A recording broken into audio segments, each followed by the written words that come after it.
dressing room. You here in the pavilion, you could shout, you could quarrel, you could make a contribution, and you could umpire the game yourself. From your perspective, from your view. Good afternoon to you. Good afternoon to the most honorable Senior Matheson. Good afternoon, sir.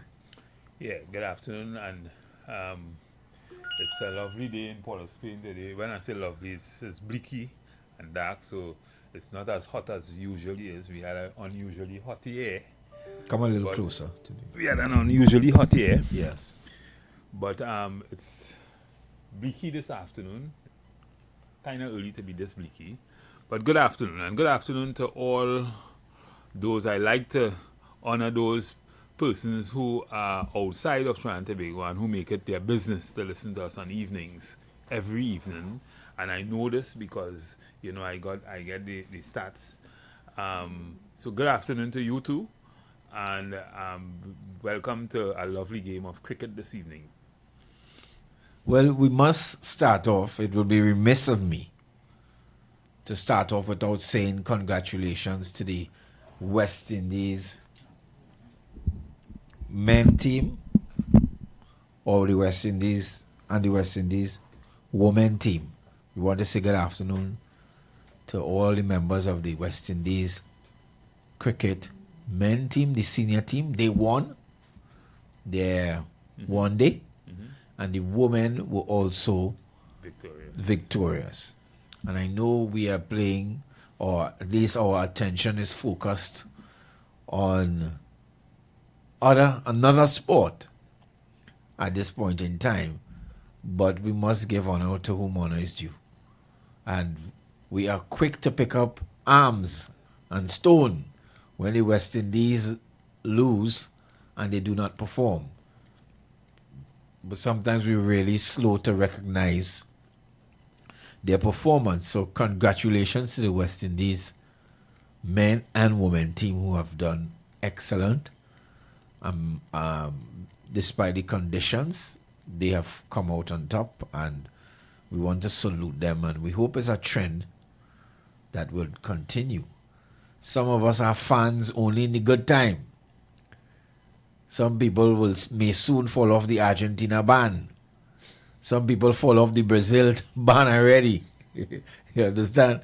Some people fall off the Netherlands group.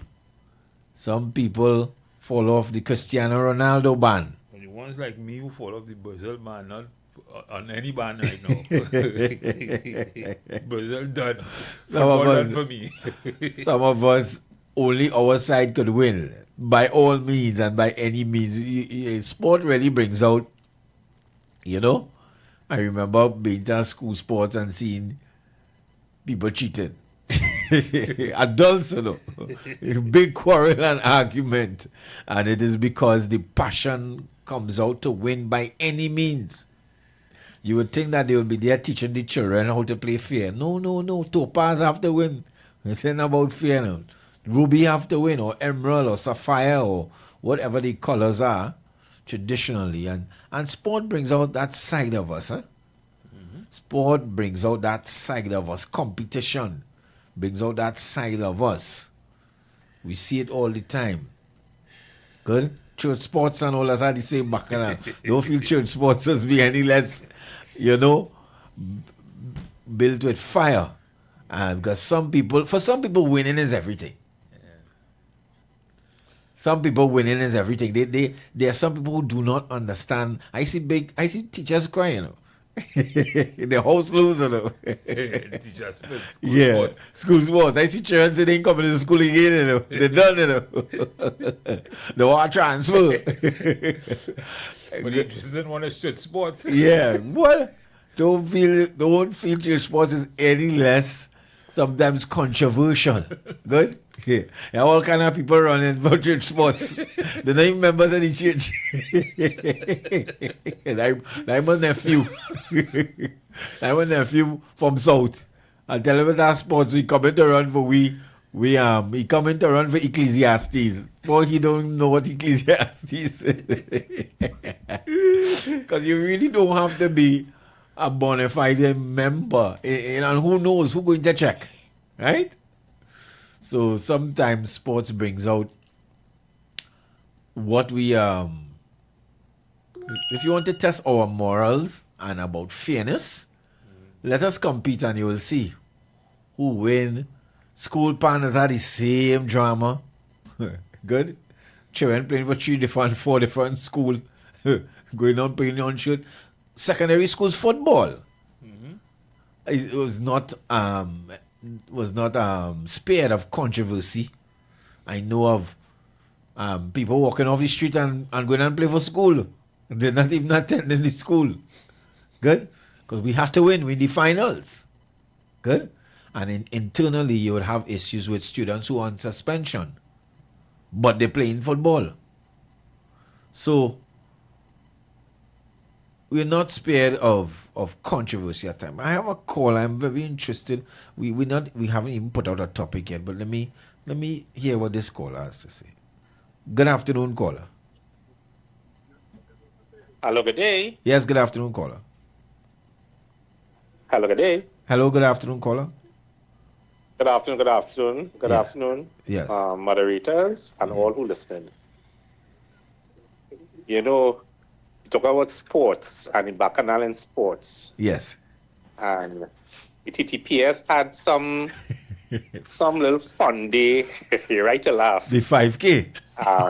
The 5K and I see a nice little thick policewoman when she raced. I don't know how she win the race, but everybody on the Facebook saying thieving going on in the TTPS Sports Day. GB. You know, Yeah. it really.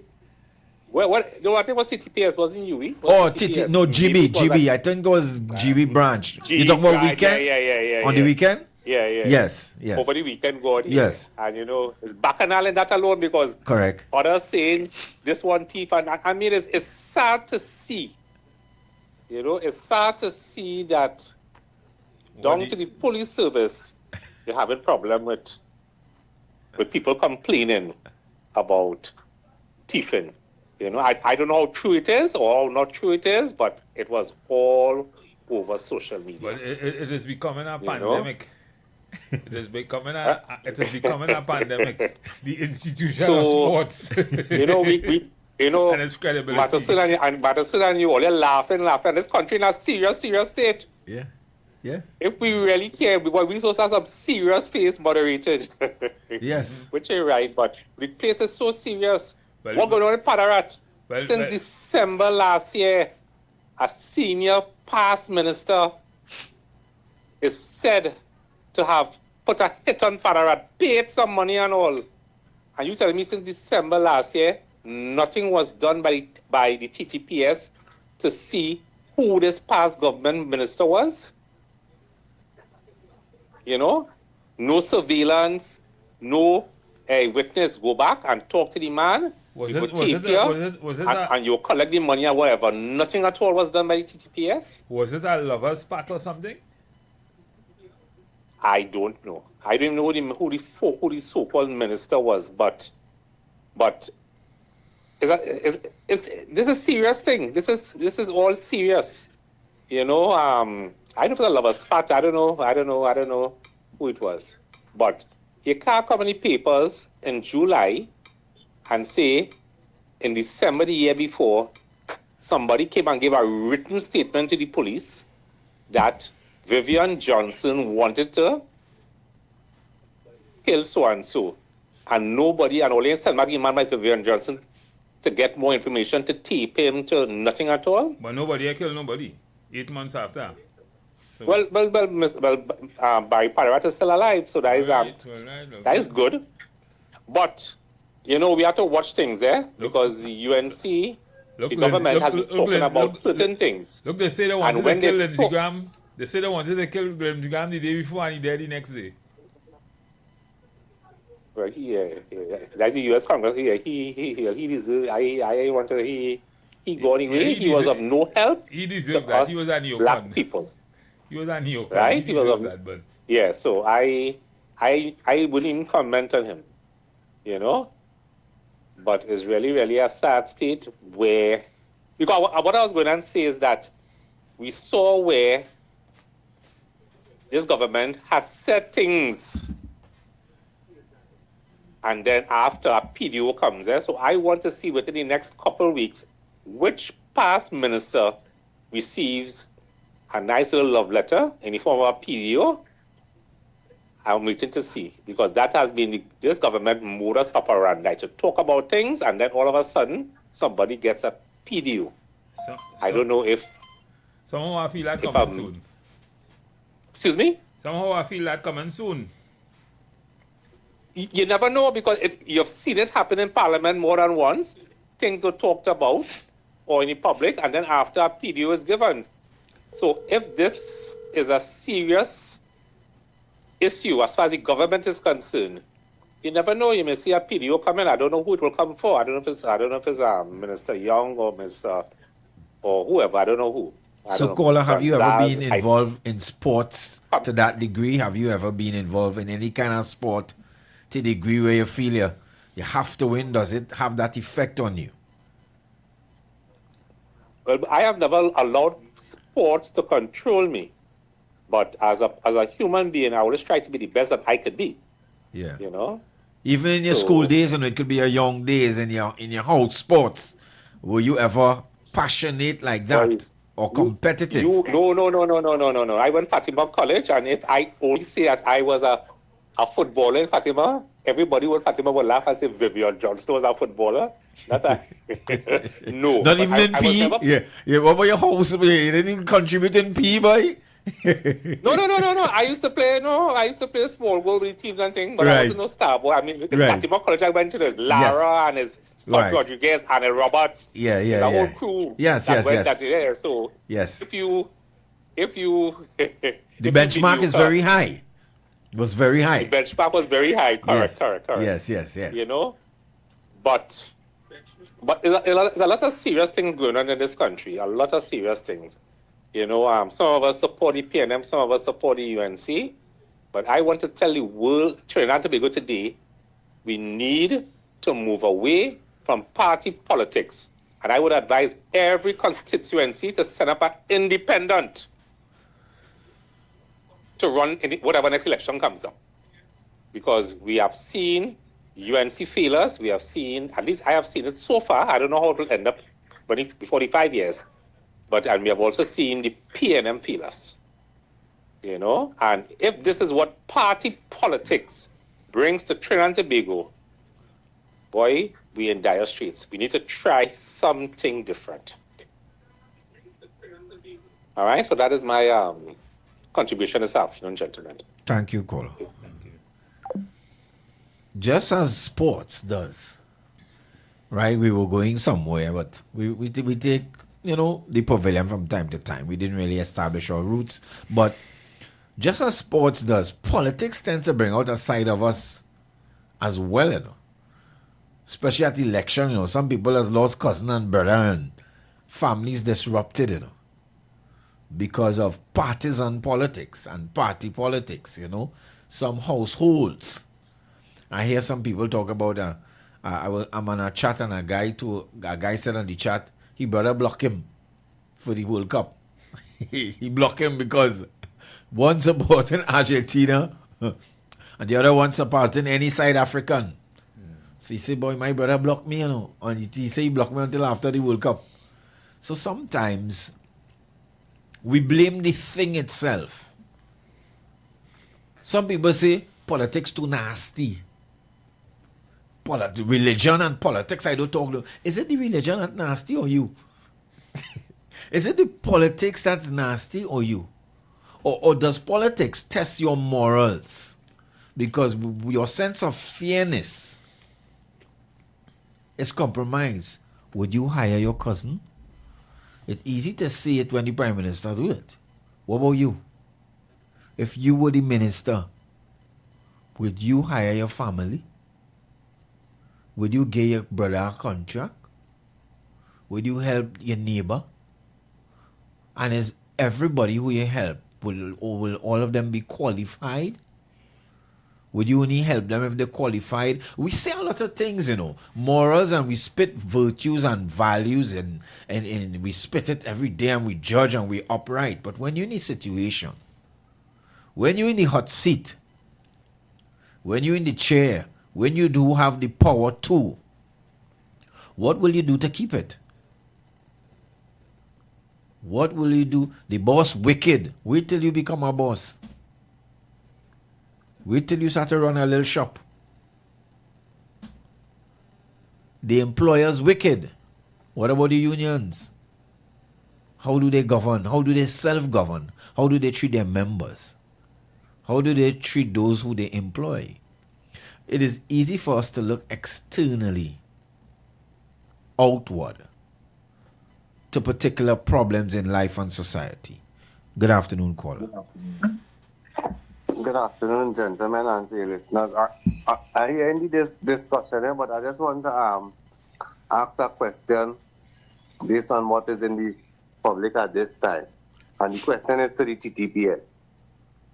At what point did they decide that they going to launch an investigation into Balize House? And is it only Balize House that is on the radar? Because it's quite ironic that they had all this time while PNM was in power to do that investigation, and as soon as the government changes, up comes we hearing this set of thing about all you're going to look into whatever. No problem, because I all for getting justice and redress if it had any untoward activities taking place surrounding that. But is it that the police are going to continuously give that appearance that they await some political directive in order to act or in order to trigger some action? You see, this country, apart from the politicians and the poor politics that we continue to endure, you see the police service, something had to be wrong in. Something has to be wrong. And I know that the politicians are aware of it, because when it is convenient, they're on top whatever platform they could find, highlighting the shortcomings of the police service. But I'm trying to understand the relationship between the two entities. I am fully convinced that it is not a relationship that is with the best interest of the country, and it is not following the separation of powers that it ought to. But I'm trying to understand the relationship if it is one where sometimes the politicians use the police service conveniently and vice versa. Sometimes the police service use the politicians conveniently. Is it that they have things over each other and they use it to get their way? Because there are many other questionable buildings that went up in this country. I'm hoping that the police will look into that also. We are in a terrible place. And I don't see it getting any better. Whether it's the yellow or the red, the only thing that will fix this country is if we as a people can separate ourselves from the rubbish and ridiculousness that we continue to be offered from these politicians and get people who genuinely want to make a change. Because the fact of the matter is, if we decide that we really want to make a change, we will be going up against some people who very well might be in the armed forces that do not want things to change. And then you might see these things where they keep talking about who politician threaten their life. Then is when the real threat will come in, where some persons who, because of their unwillingness to change, will really take that kind of action and probably look to unalive the genuine people that a nation would select. Just look at history and see what genuine people have had to face.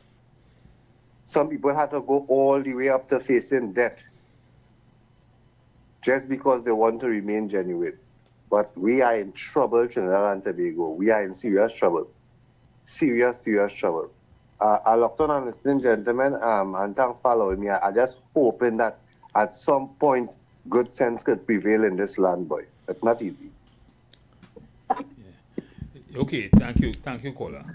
So every day This is the Third Empire show, and every day we hear from time to time callers. We ourselves talk about some of the ills in society, what are creating it, and we try to give solutions all the time. This program is known as a solution-oriented program. You could actually take some of the things we say here and use it in your businesses, in your ministry, that kind of thing. We give you hints as to what you can do and how you can look at things, different perspectives. So today we want to talk a little bit now at this point. We want to talk a little bit about the education system. And Ronaldo, I don't know if you want to talk about the story that because that to a large extent could be part of the catalyst or the genesis of our issues in Trinidad and Tobago. Well, we're following a story by Robert LeHunt, who spoke about the release of the secondary entrance exam assessment, SEA results, is always a proud moment for our country. This year is no different. Congratulations are due to every student who sat the examination and their parents and families, teachers who guided them, and the Ministry of Education. The results contain much to deliberate. More students cross the 50% benchmark. Significantly more students achieve above 90%, and 3 students attained perfect scores. These are accomplishments of which we should be proud. Yet every SEA result tells 2 stories. One of achievement that deserves celebration, and another that deserves our attention. The first rightly attracts the headlines. The second should shape the national conversation that follows. Throughout many years in banking, public service, and public policy, I learned that data has little value unless it helps us make better decisions. Statistics should not simply tell us what happened. They should guide us as to what to do next. That's if you're thinking forward, eh? Good public policy begins by asking the right questions and having the courage to act on the answers. Successful organizations understand this as well. They devote much attention to understanding persistent underperformance as they do to celebrating excellence. That is how continuous improvement takes place. Our education system should be no different. As we celebrate our highest performing students, we should also look at what is happening to those who continue to struggle. How many children scored below 30%? Has that number improved over time? Are those students concentrated in a particular schools or communities? Are enough specialist resources reaching them? Most importantly, what are we doing differently to change the outcomes? Several years ago, I worked with a secondary school in Laventille where some incoming Form 1 students had entered secondary school with SEA scores between 15 and 25%. What concerned me was not the scores themselves, but what happened afterwards. Some students entered secondary schools with learning difficulties that had never been properly diagnosed and left 5 years later in much the same position. It was not because teachers lacked commitment. The necessary specialist assessments and support simply were not available. Those assessments cost approximately $5,000 per student. Many parents could not afford them, and the education system was unable to provide them in time. Without them, teachers lacked critical information that could have shaped classroom strategies, while some students who qualified for the additional examination time or other accommodations never received them because their learning needs had never been formally identified. At one stage, I attempted to raise $125,000 from a company operated in the surrounding community to fund assessments for approximately 25 students. The request fell outside the company's charitable priorities, but it reinforced a lesson that I have never forgotten. Sometimes the smallest investments made early prevent the greatest social costs later. Every child does not learn in exactly the same way. Some require speech therapy, specialized assessment, or additional reading support. Others benefit from mentoring, counseling, or different approaches. Providing those supports is not lowering standards. It is giving every child the best opportunity to meet them while strengthening classroom families and ultimately the nation itself. The same disciplined approach should guide how we analyze educational performance. What distinguishes schools that have consistently achieved exceptional results? Is it leadership, teacher stability, parental involvement, alumni engagement, or strong community partnerships? If we identify what works, can those practices be adapted to schools facing greater challenges? Likewise, if schools in difficult communities struggle to attract experienced teachers, should we consider incentives to encourage some of our best educators to serve where they are needed the most? These are questions that good data should inspire. Problems rarely improve on their own. They improve because we understand them, commit ourselves to solving them, and remain prepared to measure whether our interventions are actually working. The encouraging SCA results deserve our applause. Every successful student has earned that recognition. But the true measure of our education system will not be how enthusiastically we celebrate those achievements. It will be whether we show the same determination to understand and support those who continue to struggle. Every successful nation celebrates excellence. The strongest nations go one step further. They use evidence to identify those falling behind and act before potential is lost. Behind every disappointing statistic is a child, a family, and a future that can be transformed. If we are prepared to do that, today's SCA results will become more than an examination report. They will become a roadmap for building a stronger Trinidad and Tobago, where every child has the opportunity not merely to participate, but to succeed. That may ultimately prove to be the most important result of all. Written by Robert LaHunt, former Executive Director of the Inter-American Development Bank, former Minister of Public Utilities. He currently provides policy and financial advisory services across the Caribbean and Africa.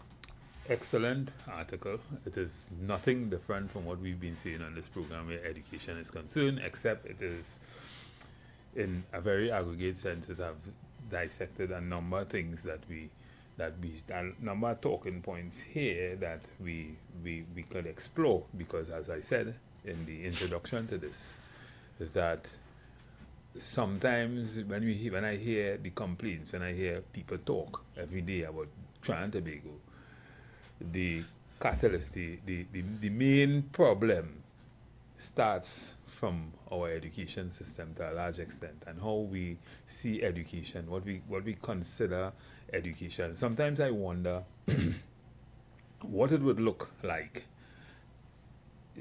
before I even disaggregate what we read there, what it would look like if we take all the children who made 80% and up and put them in the schools that we call the less performance schools. Like, well, I'm in Port of Spain, so I could talk about what we used to call the juniors, like Mokorapo and probably Mova Lavantil and those schools. Those schools that they would call the less performance schools. Take all the high performers and put them in that school. Let's do that experiment, see what happens. Right? Because to me, as Robert LaHunt would have indicated, and sometimes I mean, very nice article, but sometimes I question the moral authority sometimes of people who would have served in government as a collective, and I'm wondering if the collective is bad too. Yeah. Because you would have served in government and you know all this, you have all this, and you're still asking a private sector organization to donate $125,000 to assist 25 students, when really and truly, knowing all of this, the focus by a government should be to do this. I mean, this is just a drop in the bucket against the national budget or the budget for the Ministry of Education or whatever. But I'm saying that there are a number of things, and this article is really, really, really poignant to the issues in education in Trinidad and Tobago. We look at the wrong set of factors, right, all the time when we try to analyze progress in education and SCA. We boast about how many students get high marks, but we forget that there are a number of people who would not have scored high marks, and we continue to harness those what you call non-performers or low performers in the same system that has created all the evils. You got that? Perfectly said. Yeah. Perfectly said. We have a system, a factory system, that engenders not only inequality and fosters inequality, but it replicates underachievement. Correct. And we spend so much time with gala and pomp that we don't understand the real problems in society, Is that inequity? and can only disappear if we go down in the trenches and we deal with the ones who need to come up. Exactly. The ones who get 8 ones don't really need us. The ones with the 8 distinctions and all A's in their profile, most times, plus or minus 1 will fare well. I wouldn't even say that they would fare well, because the system is a monotone system. Yeah. We don't appreciate all those people who under 40 and under 30. They would excel if they are taught differently, and they would excel. But not only that, as the article points out, there are reasons why they have not excelled. Exactly. They may excel in areas that we have not harnessed. Correct. So it really has to do sometimes with the narrow path to achievement. Correct. And the Good. interpretation of said. Exactly. And apart from which, the article also says, if there are genuine problems, the system doesn't tell you how to fix the problems. Correct. If we know how to graduate.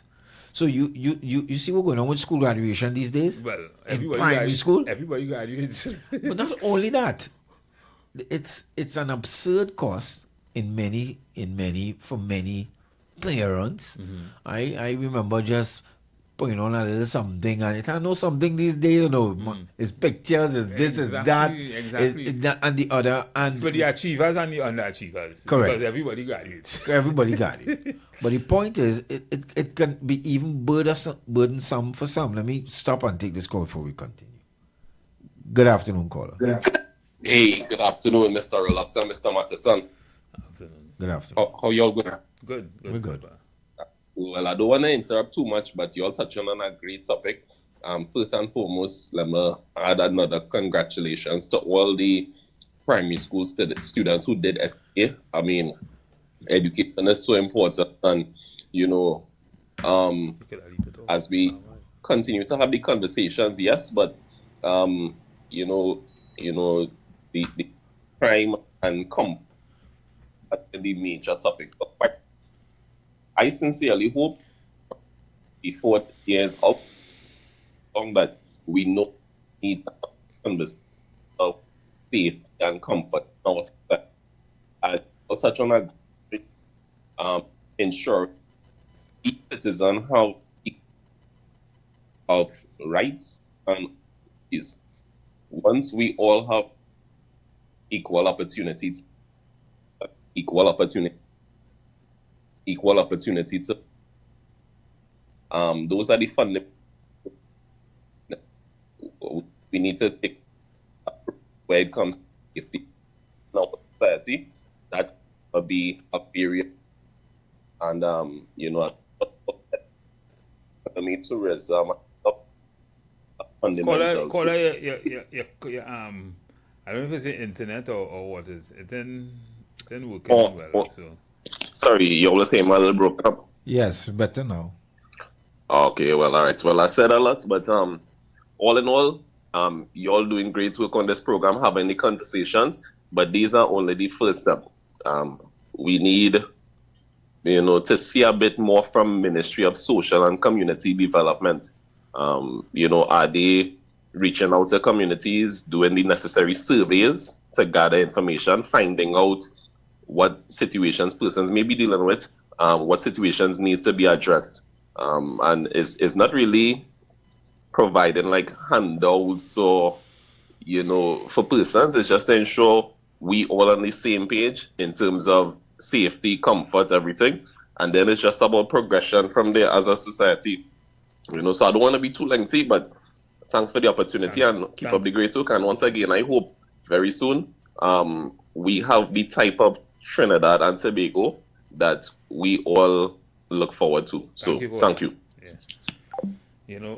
When you read articles like these, you almost understand that the answer is within.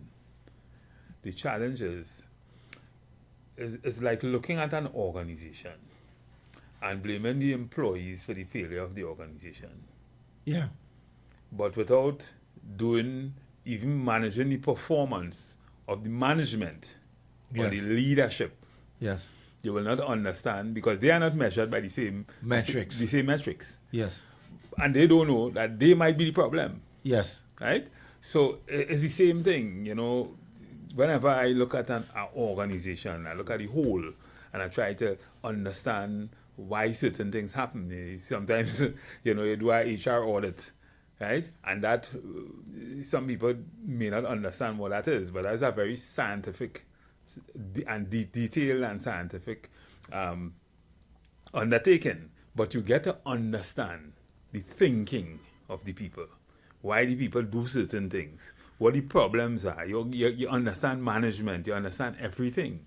And this article, if you really dissect that article and go into all the elements of it, you will see why, or some of the things that we could do and why probably we need to shift our focus as a country where education is concerned. Yeah, and I was speaking in the beginning, I was laying a foundation of competitiveness and our inert nature to beat up on each other. It's like the Greek pantheon. We like blood and gore. Kill him. Yeah, and people clap. But in a lot of instances, we do the same thing in life. We seem to find value, in my view, and this is my view, in competitive education. I don't know who came first in Morehouse. I don't know who came first in Howard. Forgive me, I don't hear that discussion in developed places. I came first, you come second, she come third, and we come. Is that house kitchen? Yes. Is that kind of slavery kind of? Yeah, that's what the bread us. Those things are so important to us. And listen, you and I are talking about sports. Yes, that's what I'm saying. It's the same thing. It's the same thing. We bred to think that you had to be the best, you had to be the first, and if you're the first, what I giving you away? But you first, might get you might be the best slave, working for the best planter. What is it? But first does not mean best. Especially this is what the article is saying. Exactly. Because the metrics are off. Correct. I remember a short stint in St. Mary's. And I had in my class a student who came first in SCA. He was Jesse at the time. And that boy, I spoke to him years after, because I think he ended up in Florida. And he was doing nothing academic. He was sailing. Because that's what he loved. That's what he got exposed to. And he was telling to me, he was calling me sir, he now understands certain things in life as he grew and mature. We make so many assumptions by this 50%, 90%, 99%, and 3%. And it blinds us into putting people into boxes and categories. When you're putting a snake and a frog in the same race. Correct. Or you can't put them in the same race. Correct. First, you have to assess how people learn. Correct. And if you assess how people learn, everybody will get equal division of education. And if Mr. Lehan was trying to make an intervention post-SCA, which is Form 1, you're talking about somebody who went through primary school and preschool with a disability. Correct. Or dysfunction, which we are now trying to reverse. Exactly. When that kind of intervention, they call it VAC, right? Because I used to do it when I was Lockjack, And to me, that to a large extent, this is an extended back, but that to a large extent will tell you how people learn. Some people learn differently. Some people learn by blackboard teacher. Some people learn by role play. Some people learn by, different thing, tactile, But the thing is, why does it have to be so expensive? Why don't we just develop people to do that in the first place?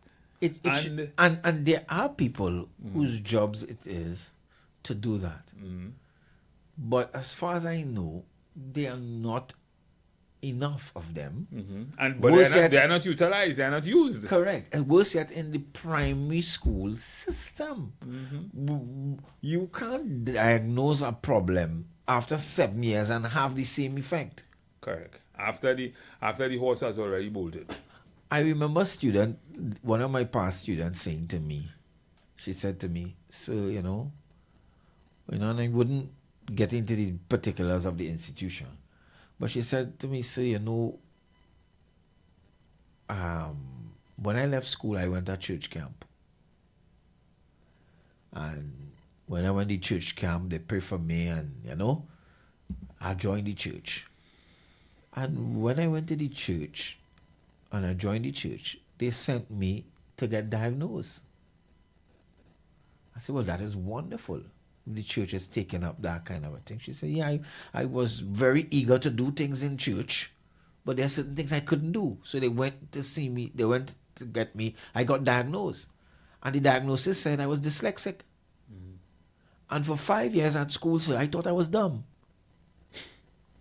And it hurt me to know that I could have done better. And I didn't even know dyslexia is not a disease. It's not a disease. Because there are many famous people in the world who do not read for a living, but trust me, they could buy me and you. Good. They are dyslexic. But in our system, it keeps you back. It prevents you from going forward. And she said, so I was in a mental prison for 5 years. So I spent 5 years in an institution. And I come out just like I come in. Which is what the article is saying here. We're going for a break. And when we come back, we're going to diagnose some issues and ask some questions of you, members of the pavilion, in terms of our education system. So stay tuned and join us after the break on the Third Empire for more. See you after the break. You've got bills to pay, and so do we. Let's go pay some bills on the street. 919 FM.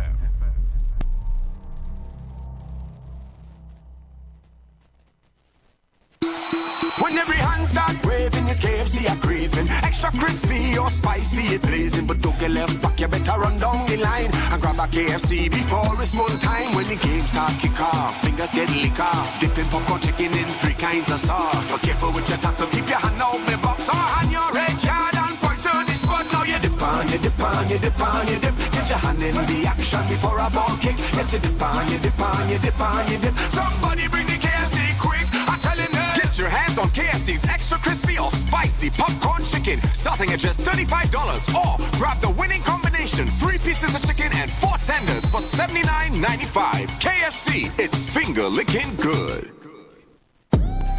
TechFlex TT Limited, the #1 computer store in Trinidad and Tobago, has all your tech needs. We have the latest computers, powerful MacBooks, and affordable Chromebooks for school and work, providing new and refurbished options to suit everyone's budget. Also, we carry a variety of printer options and ink solutions for your home and office needs. Need repairs done? Our experienced technicians can solve your tech problems. Visit us now at any of our 2 locations: Wilson Road, Scarborough, next to Royal Castle, or Penco Street, Montrose, Chagonas. Call 235-4919 for more info. TechFlex TT Limited. Affordable tech, exceptional service.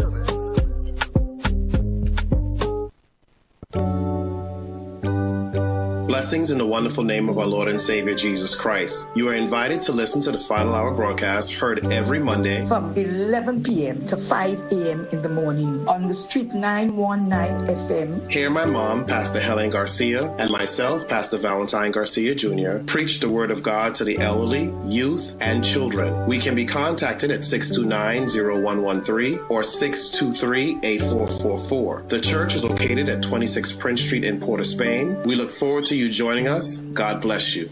As my life I lay it on the altar, as my life. Peace of God be multiplied unto you in the precious name of our Lord and Savior Jesus Christ. This is Redemption Hour, a gospel program where God will reveal His mind to you on how to live a fulfilled life and to please Him in all areas. Join Pastor Femi Afolabi, the National Overseer of Deeper Christian Life Ministry, Trinidad and Tobago, and other seasoned ministers for a time of divine encounter as they minister and pray for you every Saturday by 9 o'clock in the morning of this station, Street FM 91.9. Our church is Deeper Life Bible Church, number 1 Cochrane Street, opposite Tunapuna Police Station, Tunapuna. The times of our services are as follows: Sunday worship service 9 a.m., Monday Bible study 6 p.m., Thursday revival hour 6 p.m. The redemption hour is a life-changing moment you cannot afford to miss. For special prayer or counseling, contact Pastor Femi Afolabi on 778-9933. God bless you as you listen to this program. Jesus is Lord.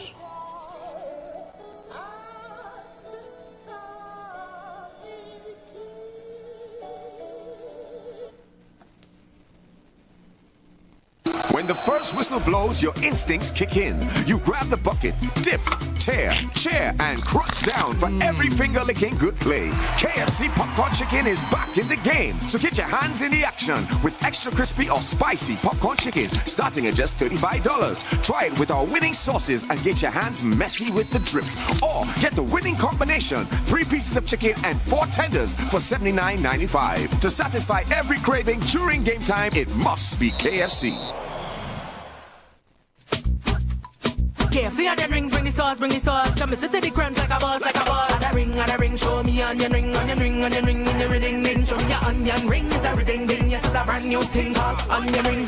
Level up your order, onion ring, chicken sandwich full of flavor, add a ring to your twister, somebody better go and run tell the neighbor. Add a ring, show me onion ring, in the ring, show me your onion ring, it's a ring, yes, it's a brand new thing called onion ring. Show off your ring at KFC with the new onion ring chicken sandwich for $34.95, or get a regular side of rings for just $15. Upgrade your main meal and your side piece too. KFC onion rings are on the menu. Add a ring in every ding. Add a ring, KFC onion rings. KFC, show me your ring. Share the live. The Street 919 FM on Facebook and Instagram. Share the live. Iowa George on Instagram. Share the live. Iowa TV and Street TV on YouTube. Share the live. The Street 919 FM. It is so sometimes surreal to see how we enjoy other people who perform less or who achieve less. It's a competition. We revel in it. It's a competition. Nothing tells us that the system only works when most or nearly everybody can match. And there are avenues for those who want to pursue different things, especially from a very early age. As a matter of fact, if we first get in our heads that if everyone is succeeding, everybody's working, everybody's able to find job, everybody's educated, and which is utopic, but you would have almost a perfect situation where people are working, money's turning around, People are in business, people are doing business, you have more opportunities, you have more choices, and life will not necessarily be as brutish as you think, right? You will have little or no time to be a criminal if everything is working the way it should be working. I was talking to some guys sometime in my community, and I think I want to bring one or two of them on this program one of these days,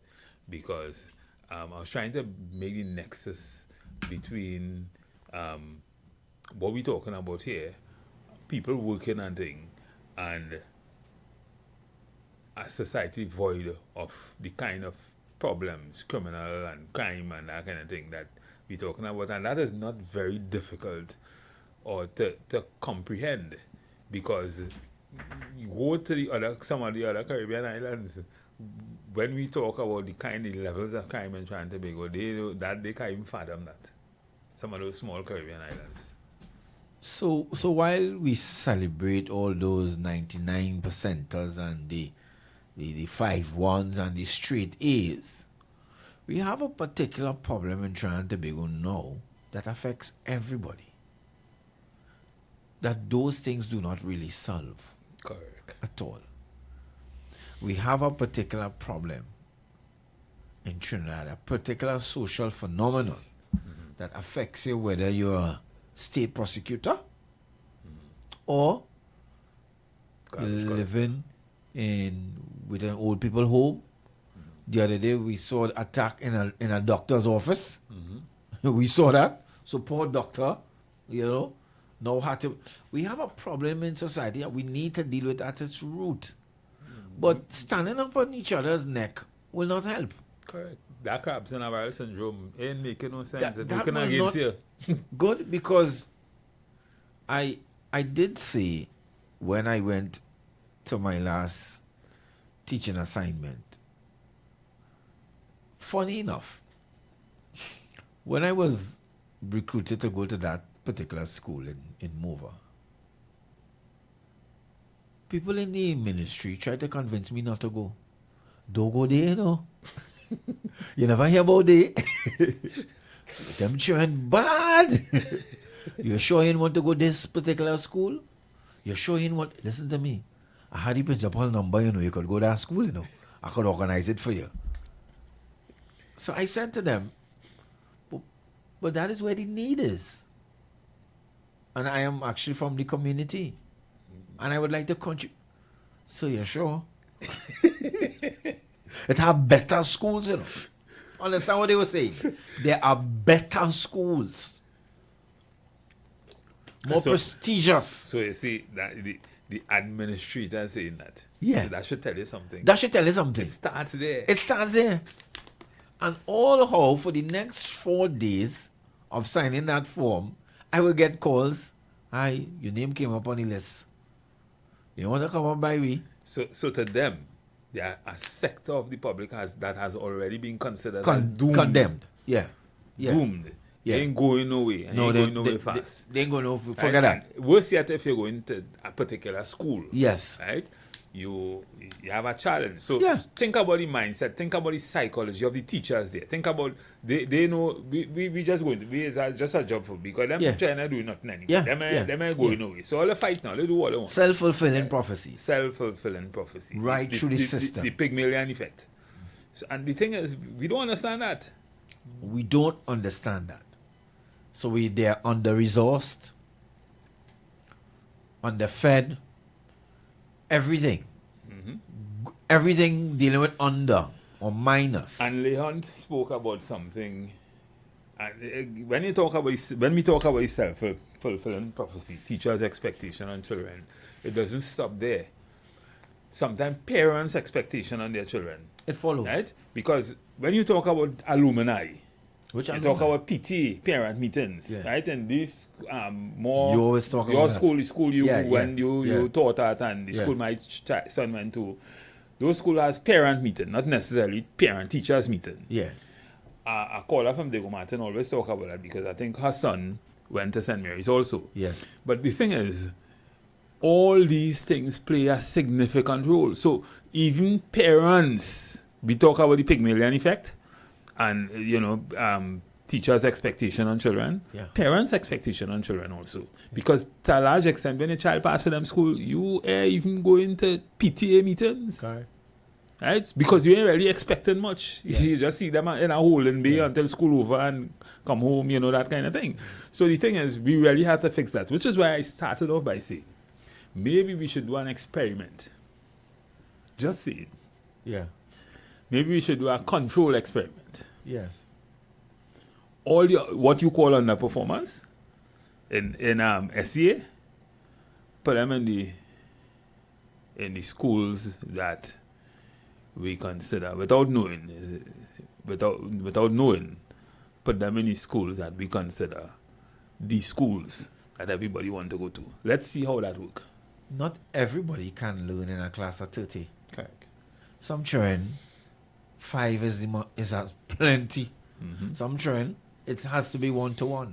Do you feel, I know we're going out to the pavilion now, do you feel more effort and energy should be expended on the other side of the achievement ruler, on the other side of the achievement, meaning the lower performers and the under? Do you feel that we have starved them from the resources and from the diagnosis that they need? We've been so celebratory in our everybody can't get their first choice. Mathematically, that's impossible. Right. Even if they wanted to. Physically, it's impossible. We don't even have the spaces. So to tell children that, for me, it starts off very bad. You're selling dreams. Because even if I wanted my first choice, and you wanted your first choice, and we had same scores, we can't all get it. So then we need to separate sheep from goat. And then sheep from sheep. And then sheep from sheep from sheep. Because we have created a tiered system where the top-end sheep, as we designated, get top-end resources, top-end treatment, top-end access, and they go on, and we have done the opposite with the bottom.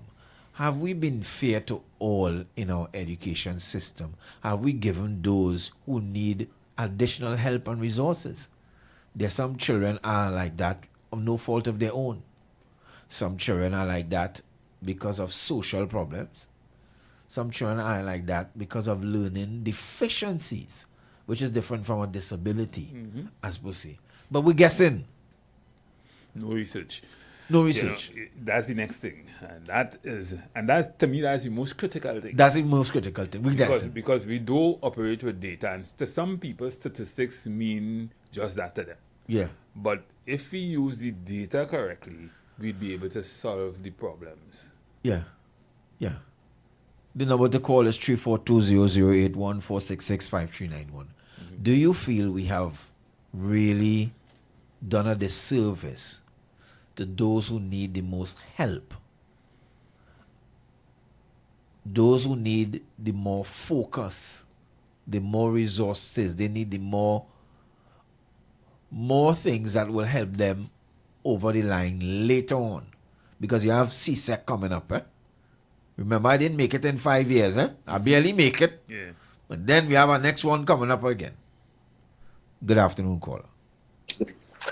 Hey guys, so answering a little bit more could be applied. One idea that came to my mind. Well, firstly, and this is why everything's so important, because up to not too long ago, teachers were on the news complaining about not getting pay or back pay or negotiations or things like that. So we could imagine that might be something that might affect a teacher's state of mind, because you are a human too. You have bills to pay, you have your personal life to take care of. So they shouldn't have any issues. And then maybe on Saturdays, on the weekend, once you have a full complement of well taken care of teachers, teaching staff, maybe on the weekends they could open the school just from like, let me say, 8 in the morning to about midday or 2 p.m. to provide that additional lessons and teaching for students who may need a little bit more help, because as you all say, everyone learns at different paces. But to keep it short and brief, they could probably do some assessment and ensure that students enjoy learning, they are comfortable and pursuing whatever they want to do, whether it's academic, sports, music, etc. And definitely shouldn't have any issues in school, because before you know it, that's the future of our country. The next potential businessman or woman, maybe the next minister, who knows. So it's very important. Thank you for the opportunity to contribute, and I continue to listen. Yes. And that statement we made is most true when you go to a university. Because I have sat in lectures and understood nothing. You know when we learn that? On the bench. After, over some drinks. Yeah. When you hear somebody explaining it, somebody went to the library. But I can tell you, I can tell you, my masters, there were some concepts I could never understand from just reading in the book. Yeah. You know I learned it? Where? But I went on YouTube and I Googled that. Right. And I sat down and I looked at about 4 or 5 different explanations of it. Yes. And put it in workable, practical. Yes. Yeah. And it wasn't an indictment on the teacher, No. It's just people learn differently. Exactly. And you learn it. Yeah. So the thing is, there are different ways to learn things, and not just learn it, but put it into practice, make it make sense, Yes. Put it in situation. Context. Let me take this call. Good afternoon, caller. Yeah, good afternoon, Mr. Rollox and Mr. Matheson. Good afternoon. I want to start from this base. I remember Dr. Morgan Job some years ago and saying that, every child capable of learning. The only how, children, may not be able is if they have some mental defect. Yeah. And that is true. And what happens sometimes, they put in the heads of the children. Not everybody could learn. You hear that? That is common. Yeah. And not everybody could be doctor. Not everybody could be lawyer and engineer. And I don't think that is helpful to the child. Right. And one of the things you said just a while ago, and you see it, when you see it at primary school, I've been out of primary school for years, and I don't know what takes place at that level at this point in time. But what I know is that when you get to university, as you rightly said, people learn in groups. Yeah. Almost if you're not in a group, you're in trouble. Yeah. So this is what I'm saying. So I, as you rightly said, and going back to the community, because the communities are disorganized, they're not organized, they don't, cater for the assisting or helping of children in terms of education and that kind of thing. I won't go into the other areas of sport and all that. You find that, and your previous caller made a very important point with respect to, you have a lot of plant schools just locked up, underutilized. And how are you going to help assist those people in the community, in those poor communities, those needy communities who really are in need of help? And as he said, on a weekend, on a Saturday, you can have those people organized where you can get, and I'm not talking about just taking people and put teachers who retired and some of them tired, you have to excuse me, and they go there and they get a salary, a stipend or whatever it is, and that's it. But you need people who really have the skills, who really have an interest in helping children, who understand, who are trained in that regard.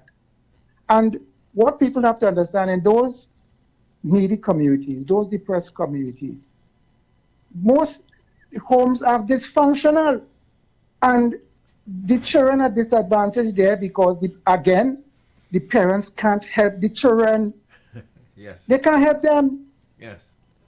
So they would always be left behind. They have, you go in a home, education is not on their diet. That is not it. Is party, is fete, is whatever it is. You live in a house so dysfunctional. Sometimes they don't eat. If they get breakfast, is about 11 o'clock, and then they get the last thing they get probably about 7 o'clock in the night.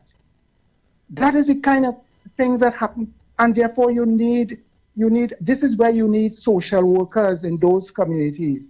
Yeah. And something I realized some years ago, and when I say social workers, you have social workers, you have people in Trinidad here, people trained to carry out certain responsibilities, and they don't do it diligently, They don't do it with that interest, with that, appreciation of the circumstances that people face at that level.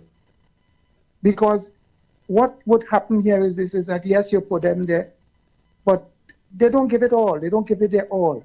They get a pay and they drive a car, and that's it. That is the problem with Trinidad. So you need people who are really going to be going there, understanding the needs of the people, and with the aim of helping those people out of the quagmire or the morass that they are in, the difficulties, the challenges that they are in. That is what is required in those communities. So I'm saying that I agree with everything that you people said, and also the previous caller, that some special attention need to be paid to those people in those depressed communities. They need that. Library facilities. You have on weekends between 9 and 11 or 9 and 12, you have classes, you put them in groups. You give them some life skills, even though they go to school. How to deal with stress, how to deal with self-esteem, public speaking. Build those people. Most of them can't speak. They can't speak before audiences or even in the class, they can't stand up and they can't speak. So all these things so when you have people who go to you see that at university too, you have children who at that level and they really can't speak. They can't present. Put them in front of the class and they can't present before the class. And they go through university and still cannot express themselves. So those are some of the weaknesses that debating and all these things are very important. And you can start at a very early age, but you can do it in the community if you can't do it in school. You have these community centers. You could use that. You could use the community center. Organize. You could give get a prize, a medal within the community, different sectors of the community. You could organize that. These things existed in the 60s and in the 70s, Thank you. Thank you, caller. Yeah, thank you, caller. He made a lot of sense there as and it is true, as he has enunciated. It is really true. We have different learning styles, and we have a system that doesn't necessarily cater for that. But we have to start to go deeper. Yeah. Because, it's one thing to suggest the things or to look at the things at the surface level, what you feel might work. But we have to have a deeper understanding, a deeper introspective look of this problem. And the data will help you. Right? But you see, we don't track. We don't track anything. So the data will help you. The science will also help you. I saw Dominic, the minister of AI.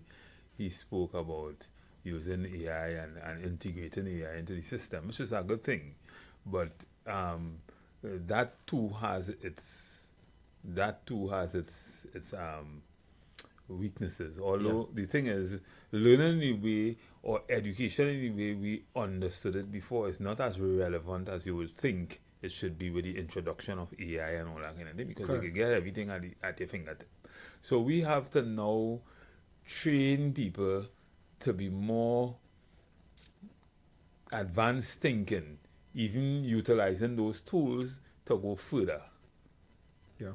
And we haven't found a way to do that as yet, which is why we're behind this much. We haven't.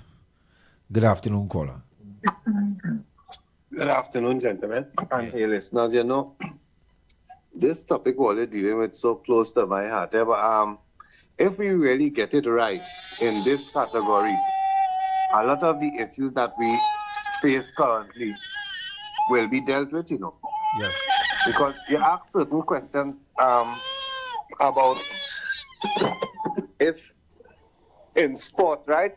Yeah. If some people will do anything to win and these kind of things. I believe that in education and what we're supposed to actually be getting when you send somebody to educate them is a proper evaluation that will give you all that information. Will they do anything to win? Will they breach the line of morals, the line of ethics? Will they cross legal lines? Are they trustworthy? Can they keep their hands to themselves? All of this is supposed to be packaged along with whatever skill you manage to develop, right, while passing through your schooling. But when we don't pay no attention to the character and accompany that with whatever qualification, that is the reason why you can have the brightest people, right, who basically are crooks. And we just choose them because, all right, they're bright. But we consider that, hey, they cannot keep their hands to themselves. They, as they see something, like they can't help but try to interfere with it. But it's a wonderful topic that you all have going on. And I say, if we get this category right, a lot of issues that we're facing, we really wouldn't have to face with it. Because just basically all these tests you're running people through for a number of years, when they come out, basically, what type of human being generally do we have coming out of that system? People who have to go and submit themselves to work for somebody to get a job, basically. Yeah. Right? We really not getting the best human beings out of this system that we currently have everybody going through. Anyhow, I look forward to listening a wonderful program as usual, gentlemen. Thank you. Yeah, we have this survival of the fittest. Devil take the hindmost. Very high stake exams. You know, I have some teaching friends in New York, and they have summer school. And they have summer school for students who did not perform well at the last sitting of their exams to make up and have them resit. Because the goal is to have everyone at the same level. At the same level. Yeah. And you know what a lot of what is required is demonstrated in high performing organizations. Yeah. Most multinational organizations, when they're recruiting and things. Recruitment is very different from what we do here. And the things they focus only about 20% on your academics. Yes. Right? So most of their interviews will be more situational. Yes. How you approach your critical thinking. Yes. All these things are more important than the 10 or the 15 years you spend in school. Right? And then we talked about that last week when we touched on the whole recruitment issue. Yeah. When I gave the example of American Airlines. And the lady said to me, we do not want you to ace the exam. It's not about that. Acing the exam, we will not hire you. Because they take all the lowest and the highest. Yeah. Which is to say we want you in a particular range where effort is of value. Not the effortless. And the people on the two sides of the spectrum, the highest and the lowest, will be out. Will be effortless. Yeah. Because you ain't bothered to try, because in your mind you fail. And in your other mind you too bright and you brighter than everybody. And that will not do good for one organization. And most of the psychometric is designed not for you. You know, some people go in a psychometric exam and they tell themselves, well, they're looking to score the highest. They're looking, you looking to fail if you do that, because that is not what it is about. They're not looking at your intelligence in that kind of way. They're looking at how you assess things, your critical thinking skills, and that kind of thing more than anything else. And I learned that as an educator, and even as a student, when I remember a student telling me, I saw him in a reunion, maybe last year, and he says, I will never forget you, I began to look in the air because that didn't sound too pleasing. I wanted to hear what you say yet. I say, why you say that? Him say, you call me a stupid. I said, I did. I said, listen, I was remorseful. I said, why did I do that? What happened? Give me more context. He says, sir, I feel an open book exam.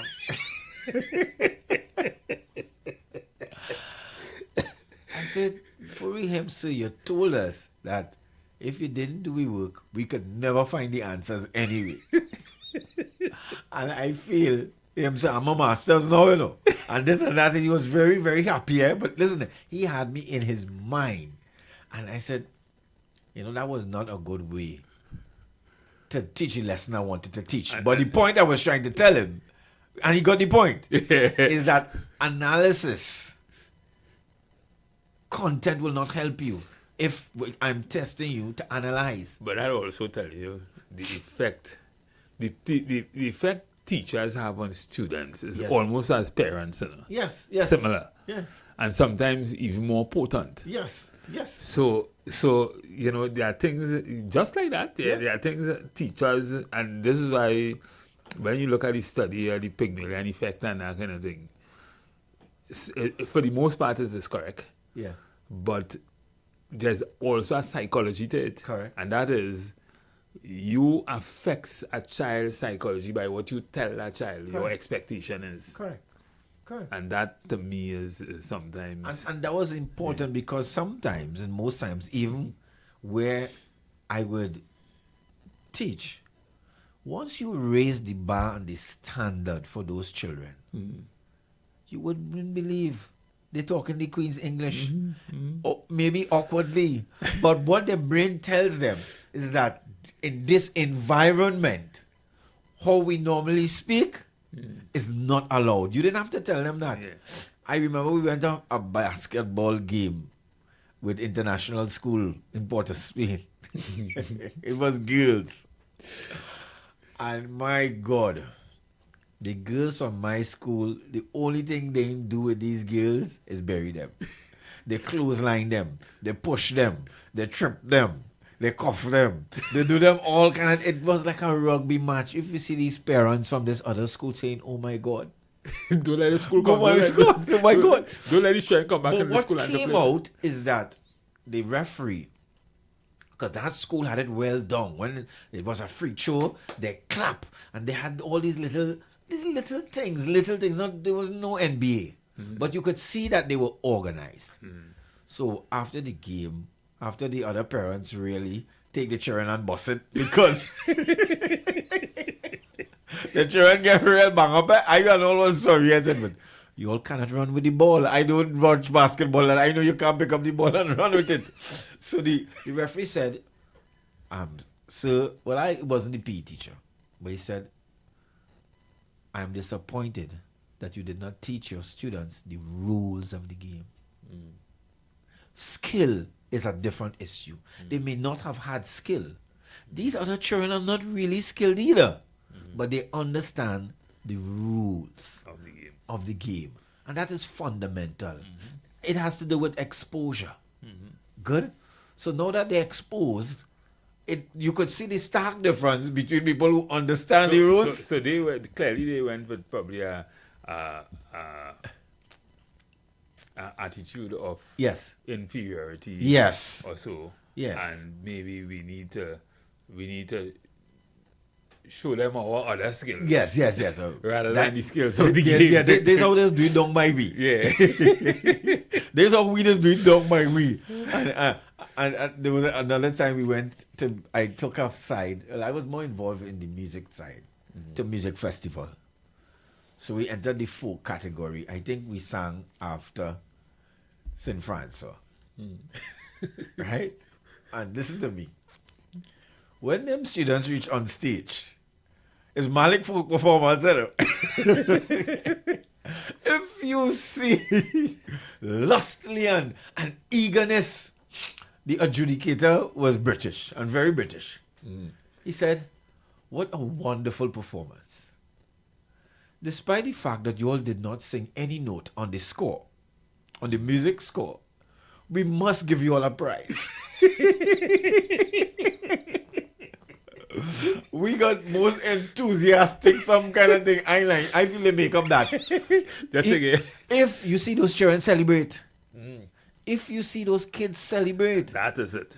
If you see them, they themselves understood the psychology of the whole thing. Yeah, I had to tell them after, say, listen, we didn't really win, you know, but they got high commendation because the adjudicator said, of all the performances that were very prim and proper and to score, because you had to present the music score and sing to it, my school's performance was so lustful and so zesty that they had to mention them. It's like they believed they were doing the right thing.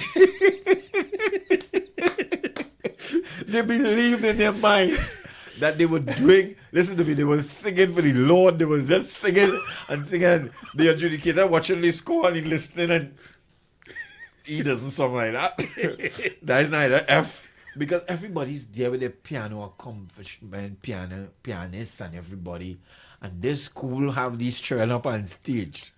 And it's best village going on up there. And it just goes to show you that all children are not the same. And you always make the analogy of a frog and a tiger and everybody in one race. And depending on the skill, one person will always win. Depending on the criteria. Depending on the criteria. So and you're correct. And that to a large extent, Lee Hunt would have hinted to that. Have we disadvantaged and disenfranchised the lower performing students? That is what we do.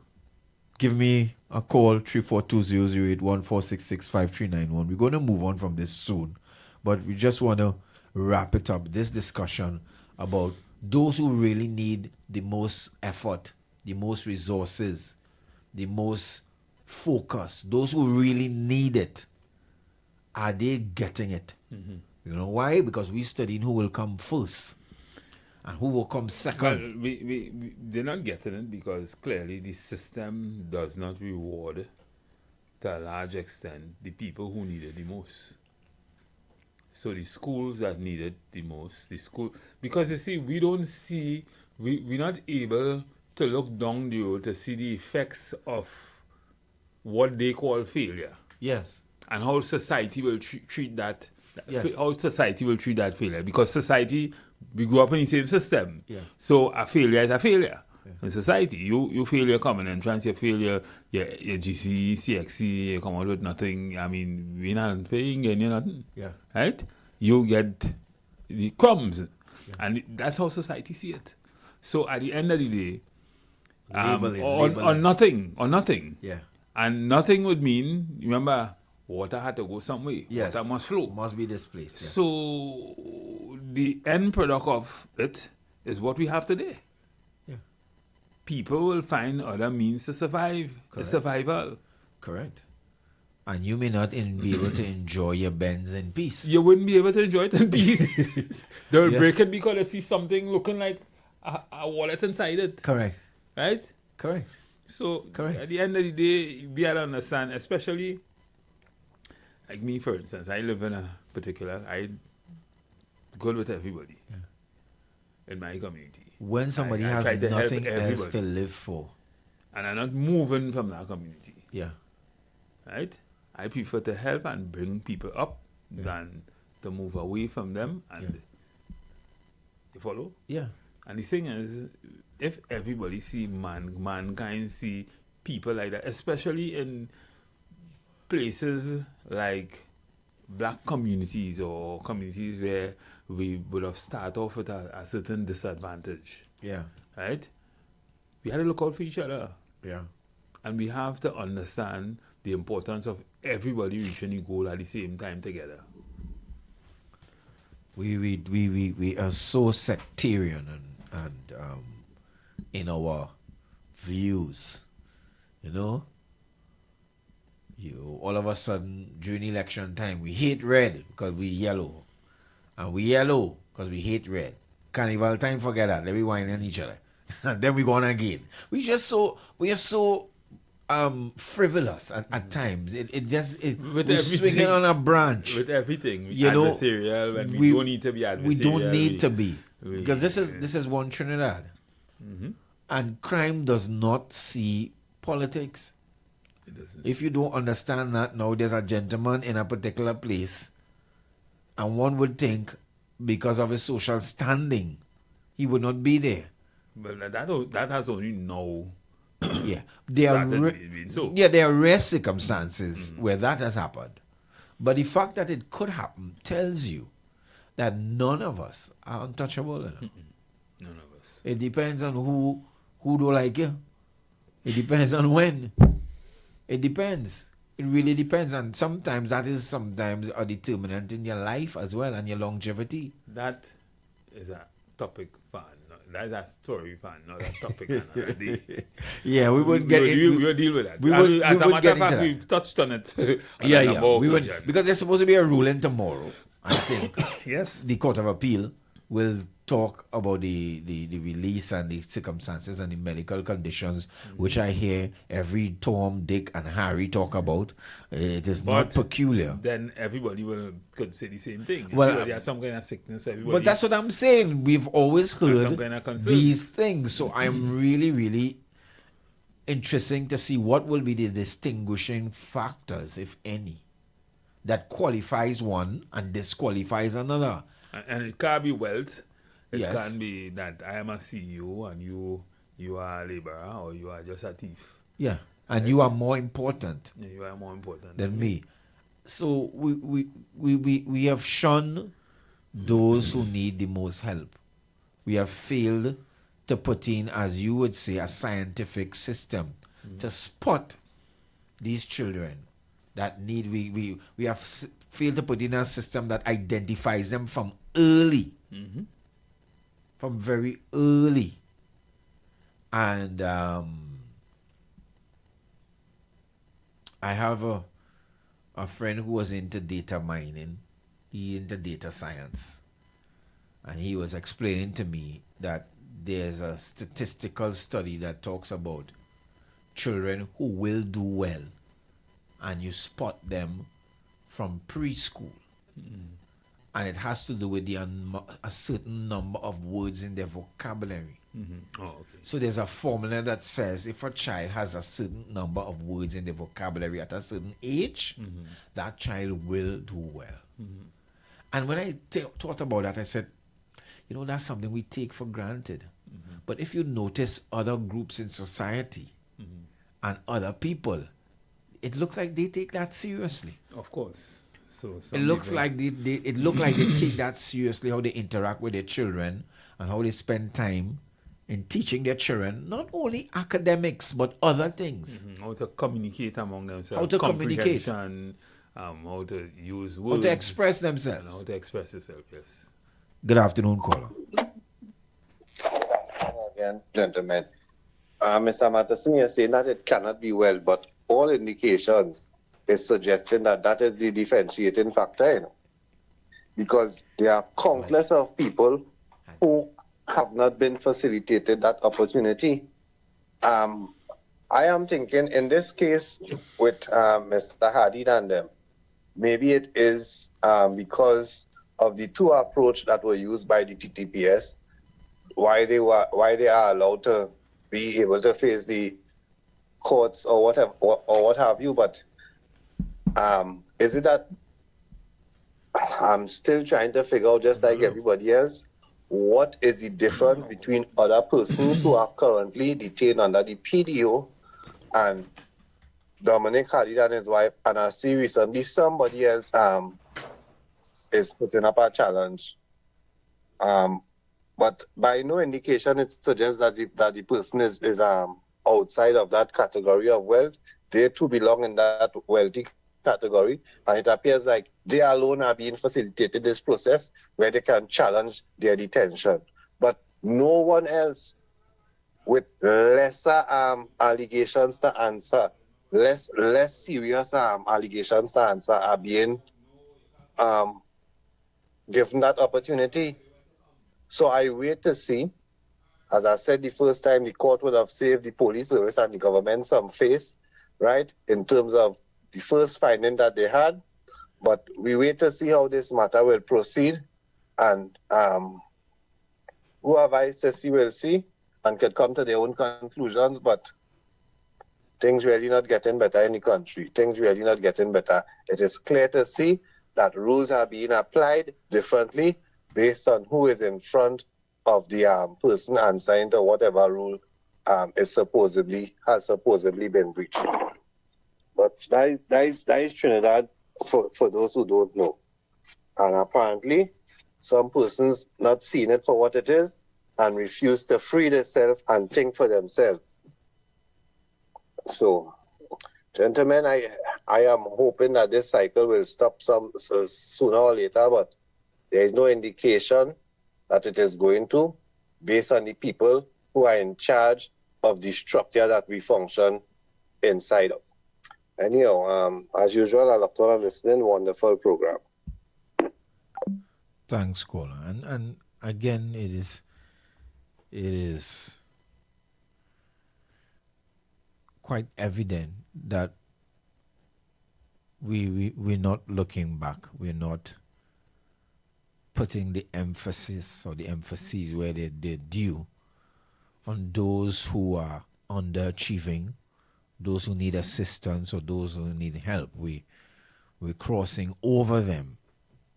But in many cases in life, just as education is part of life, these people are not going to disappear at all. They're not going to disappear at all, no matter how we wish. And it just shows, and I like literature for that. I did literature at some level in school and in university as well. It shows you that even in amidst technology does not replace the human problem. Because humans decide selectively when to use the technology, when to use the science, when to use the law. We say that the law is for all and applicable to all.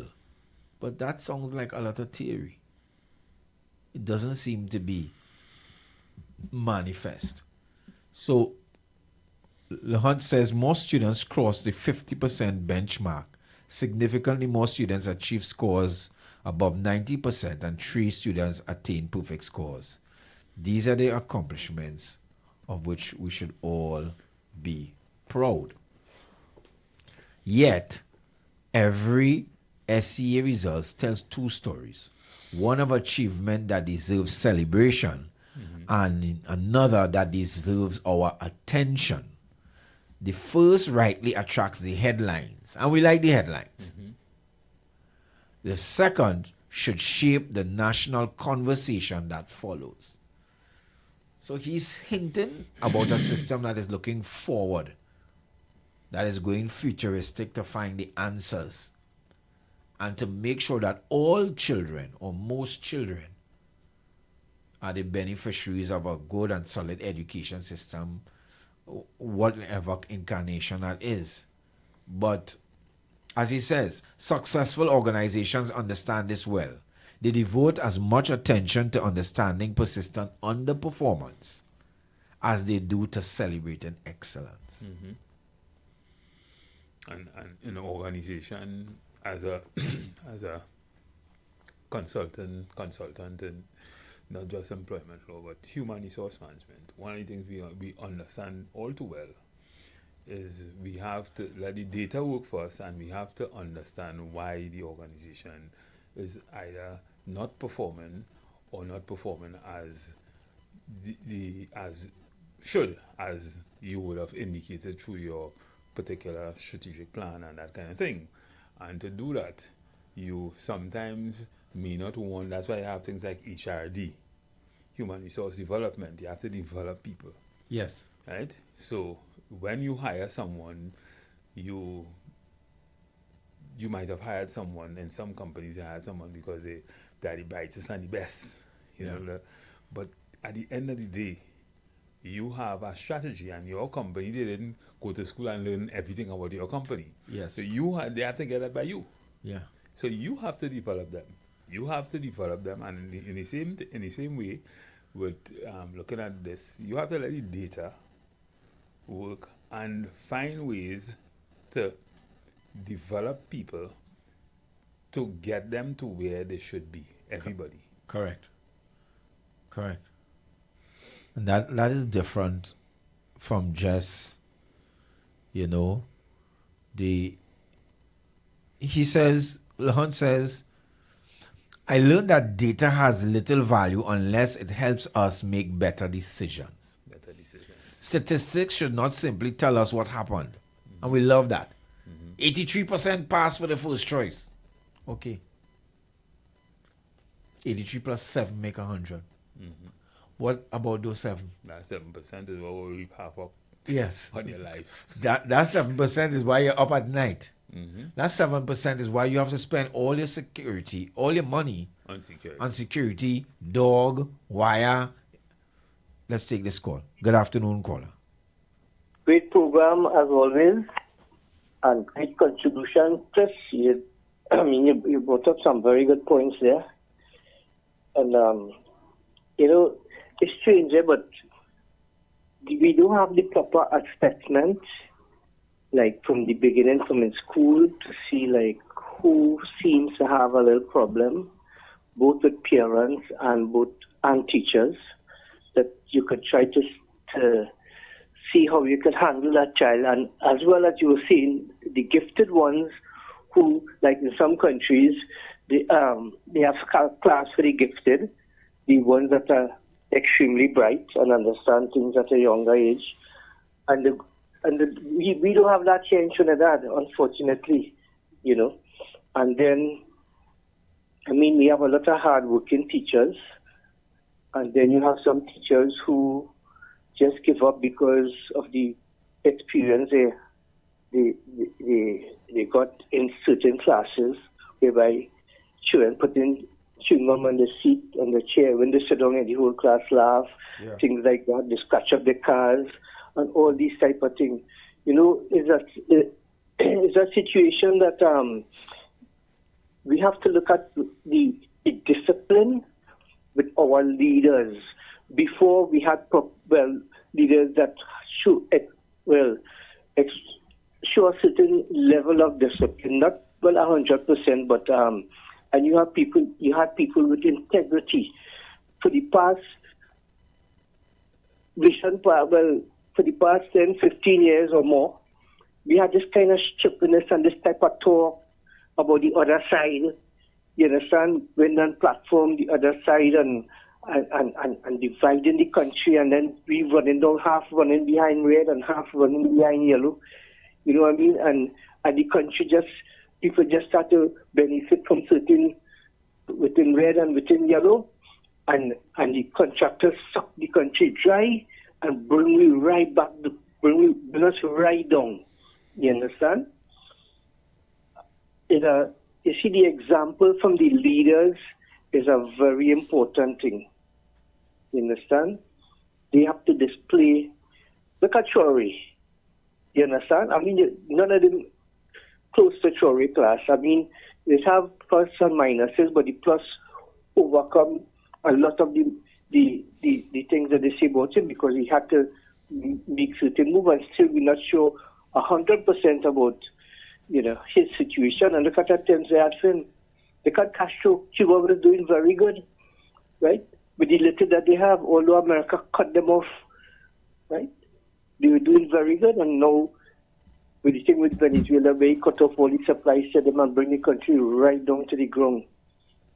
I mean, and our leader, look at the situation with the boat, right? Kill them.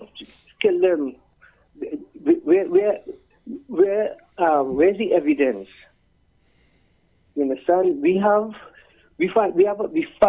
ourselves in a mess, partners, and as people like you and other brothers and thing, and Chris and so on, have to try to enlighten the people and them and see how we can bring the people together. And any country that cannot feed itself could never be independent. You understand? We have so much land that we could go into agriculture in a better way, right? In a bigger way, and try to feed ourselves.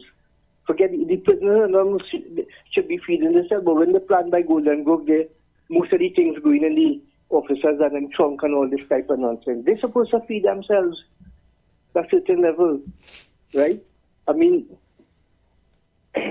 you'll have to continue and try to see how we can enlighten people and how we can try and move away from this red and yellow and try to bring the people together and stand up for the right thing in this country. This country in a very ticklish position right now, you know. Very ticklish. Look at that land, for instance, Blue Waters. Countries all over the world condemned Trinidad for destroying food. When ANC came into power in 2015, they went and Munilal and Jack Warner and Kamla went and they destroy the people garden, right? That they go in for HGC or whatever. Bulldoze, big sweet pepper, pumpkin, tomatoes, field of tomatoes, bulldoze everything, right? Look who end up with the land. Parties change and whatever, and how that land reached to Blue Waters. Good agricultural land, you know. So, why is a ticklish thing, but we had to try to go back to the land, try to feed ourselves, and they have to find some way who cannot do so good in schools, launch some programs, open some fields, fence it around. If you have to electrocute the fence for the people who are stealing people's crops, do that, and plant and try to feed ourselves. That's a very important thing. Try to take us out of this hole we're in right now. I mean, on the academic side, who are doing well in school and so on, we have so much of bright people in Trinidad. We hold so much position in some of these countries, right? Canada, America, Germany, different countries. Trinidadian holding top position in some of these countries, you know, and they did very well. And yet, we have to admire that. So we have to try to come off of this red and yellow nonsense and see how we could build Trinidad. We have to see ourselves as Trinidadian, and you're all doing a good job. We have good brothers like Chris and others that coordinate and enlighten the people. And so do we. Let's go pay some bills on the street 919 FM.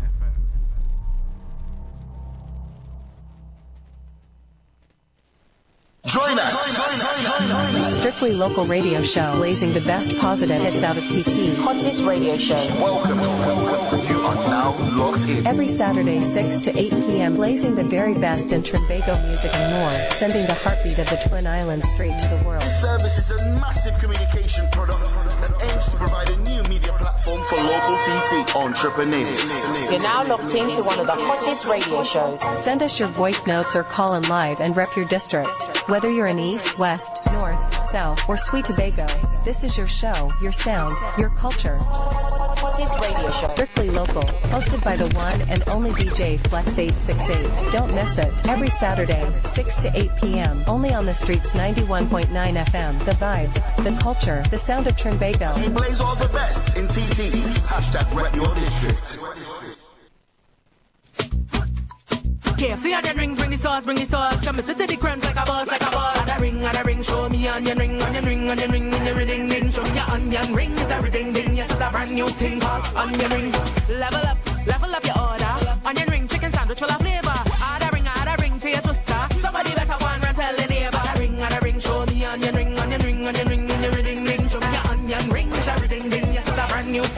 onion ring. Show off your ring at KFC with the new onion ring chicken sandwich for $34.95, or get a regular side of rings for just $15. Upgrade your main meal and your side piece too. KFC onion rings now on the menu. And a ring in every ding ding. And a ring, KFC onion rings. KFC, show me your ring.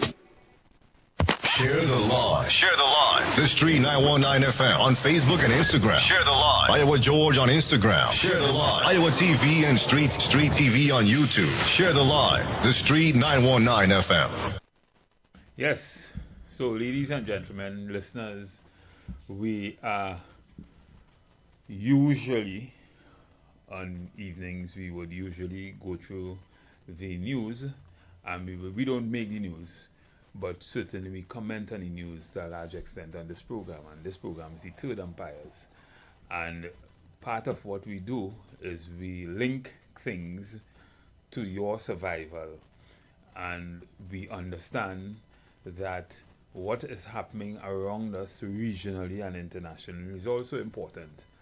And it is not just important, but it is important for our survival sometimes. So this evening we want to also look at the geopolitics, and we want to link certain things. We want to hear what your views are with respect to what's going on. There are a 3-year-old war and a 4-year-old one, probably a 1-year-old war on the that is going on currently.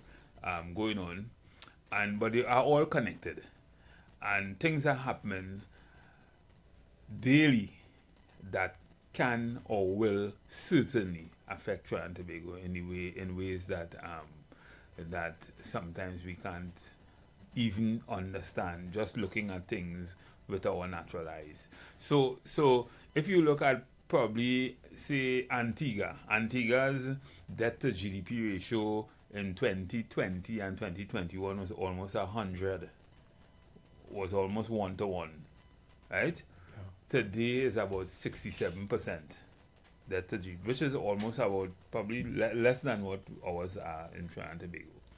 And but they would have done so, and they are more or less a tourism society. They derive all their income from tourism to a large extent. So you can imagine what would have happened for COVID for a country like that, right? We, on the other hand, and they are, some would say that they are high performing economy because they are doing pretty well. People are happy across there and that kind of thing. But if you go to what's happening in Iran, you look at what's happening in Iran. First, let's look at what's happening in Russia. Things are certainly changing, and if you are in a war, Russia, if you break down what's happening with Russia and Ukraine, Russia would have certainly attacked Ukraine because it saw the expansion of NATO into Ukraine as dangerous or existential to Russia, correct? And therefore they would have attacked Ukraine. But there's a third and a fourth hand in all of this, because NATO certainly, Ukraine, if Russia was in a special operation, was just fighting Ukraine alone, this war would have been over a long time. So certainly the third hand in this war would be the US and most of Europe, right? But all of them know, and all of them will tell you that they cannot beat, Ukraine cannot beat Russia in any way. Because if Ukraine is to beat Russia, the world will end. You understand what I'm saying? It certainly will. I mean, you mightn't see it that way, but I'm saying if Ukraine is to beat Russia, the world will end. Russia have the most nuclear weapons on the planet, right? And that might be an opportunity for them to use it. I'm just saying. But clearly, the other parties in the world who do, if the same thing could be said about USA, if anybody beats Russia, if Iran beats the US, the world will end, because obviously the US, the only country that would have used nuclear weapons in the world ever before was the US against Japan. And the thing is, big people seem not to be seeing all of this, to the extent that we had a politician. I would call him a neocon. I would call him a person who was very divisive and a hater. He would have been killed. Well, he died over the weekend. Anybody said how he died? No. Right, but there's a lot of speculation. Iran has claimed his death. Iran said that they would have killed him. As a matter of fact, a few days before, there were big protests in Iran with the burial of the funeral service of the late Khamenei. And one of the things that was highlighted was about 6 or 8 people who was on Iran's hit list. And that gentleman was one of them. And he died.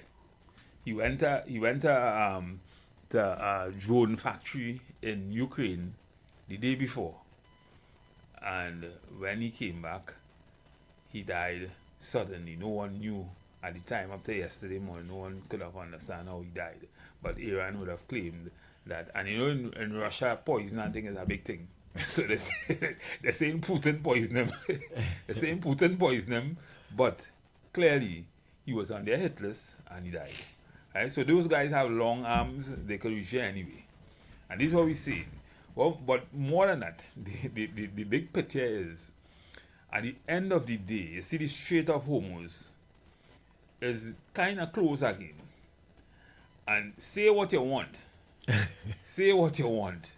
Because U.S. is saying, Trump is saying that he's going to open the Strait of Hormuz and he is going to charge a 20% toll for anybody wanting to use it. But you have a problem with Iran, whose international water it is, to a large extent, and Oman, to a large extent. You have a problem with Iran charging a toll. What does that say about fairness? What does that say about sovereignty? What does that say about everything, right? And clearly, one could see, I mean, there are those who will say that Iran is the cause of the war. But Iran isn't. Clearly, the people who are the cause of the war, the people who have appointed and anointed themselves the rulers of the world. What are your take? And how do you feel all of this, all of what is happening across there is going to affect Trinidad and Tobago? Well, first to begin, there's going to be an opportunity cost for us in terms of our macro and microeconomic policy, which is either going to be good or it's going to pass us straight. Because you don't have the world system is so volatile. You don't have time to get your things in order. As if you have a barrel, when the tree shake, you will get food. They said it will be either good or pass us. Yes. So it have no bad. Well, bad if it passes us. If it passes straight. If we cannot take advantage of international shocks and opportunities, because either we're too laid back, we haven't got no mechanics worked out, it will pass us. It will pass us. Well, the good could be the exploration that they were talking about that is supposed to mature in 2027, and that would mean that we have gas in this area and we could harness that against our economic situation. The thing is,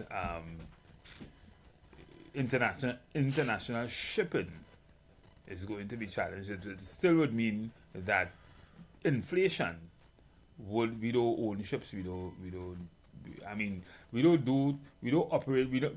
control anything. So anyhow you take it, food,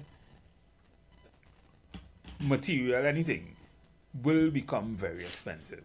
And therefore we will still have to, all the gas we get, we will still have to rationalize or battle with that one thing. The world is being affected by inflation. Yeah, our markets are too fragile. We cannot withstand unpredictability. We need constant, sustained prices, for instance. Anytime prices have to go up and down and move with external shocks or become inelastic for whatever reason, count us out. Because we can't just put things in place. It takes us light years and months to get things right. Some other countries might be quicker on the draw. So what are countries like Antigua and Bermuda and these countries are doing different from what we are doing? Well, to be honest, they have had, in my view, very secured markets, especially in the base sector, which is tourism. Because they are developing things like blue technology, meaning living from the ocean, right? Fishing, fish farming, wind electricity by wind, and all that kind of thing. We seem to be trying to be like the metropole, but we haven't been able to master it. And the things that we could, the last caller spoke about farming and agriculture. We have more land than, well, not more land, but we have more land than people in Trinidad and Tobago. What's the problem with feeding ourselves? Easy. And I was teasing my good friend, the doc. And he was telling me, I was seeing a video of the doc selling some lettuce and some seedlings and greens and saying, teach your children how to plant. They were handing it out free in their community in which he was working. Which one are you, doc? Is that the doc? Roger. Oh. And he was saying, well, they don't teach young people, the children how to plant, and he was sharing out seedlings and everything. And I was saying, he said in his advertisement, help reduce the food import bill by obviously teaching the children how to plant. Correct. And I tagged him in the post and said, why do you feel we want to reduce our food import bill? What is the evidence that suggests to you that we really want to reduce our food import bill? Do you understand who benefits? Correct. Or who are the bigger business people involved in importation of food? And which is, I mean, I say something here regularly. I miss a lot of people, but I talk about making some of these things very expensive and earning from it, earning taxation from it, to reduce, to change habits, or to change demand for it. Yeah. Not so much for revenue, but certainly it will help, because a lot of the things, 3/4 of the things they're bringing in is bad for us. Are synthetic, they're not good for you to eat and that kind of thing. And we eating it and we're paying a lot of money for it. A lot. So, but it is costing us down the road in our healthcare and everything like that. So if we were to put exorbitant levies on it and take that same money, not just levies for levy's sake, but take that same money and put it back in the healthcare system so that we could have truly free and reasonable healthcare, then it would make sense. But that's just one of the things I'm talking about. Or we are talking about food security. Food security is not something that we will survive. Without it, we will survive if what is happening in the Middle East and all these other places were to remain the same. We're not going to survive. Yeah. So food security to a large extent is critical for Trinidad and Tobago. But I don't know. I mean, we spoke a lot about this before elections, or around elections. I too spoke a lot about it. And for whatever reason, all the areas that are very rich in resources and land and that kind of thing, for that to happen, I'm not seeing it being harnessed. I'm not seeing it being utilized in any way we think it should have been utilized. And, well, of course, you will have just hinted why, of course, that is not or will not happen. And that to a large extent is really, really, really sad. But at the end of the day, we have to understand how what is happening over there is going to affect us. So do you think, one question I want to ask you, you think that hit list, you saw the hit list? There are some kings on the hit list. You have Rubio, you have about 4 politicians in the US, including the one Lindsey Graham who died. I don't want to say he was killed. Tell me about the hit list. Let me see if I find the hit list. The hit list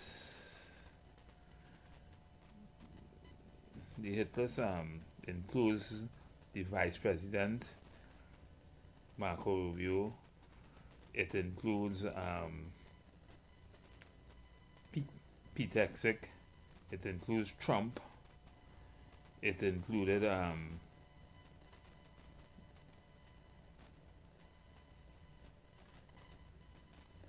it included the king of those two Arabian nations that are being bombed right by Iran right now. And a few of them, but I'm not finding it here. I have it somewhere on my phone. But yeah. And those were threats made by whom? Those were threats made by Iran.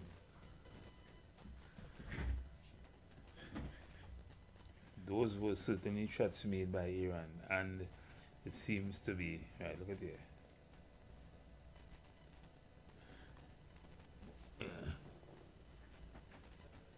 Those were threats made by Iran, and of course, the one with the X on it would be the one that died yesterday. That is Lindsey Graham. Lindsey Graham was a kind of crazy man in my view. I mean, he was the senator from Texas, and to me, he was really, really outlandish. Yeah. Right? He was the perfect neocon. Pete Hegseth, Marco Rubio, some of these names I can't pronounce it. But the thing is, what would have happened in Ankara probably a few days ago didn't in any way help.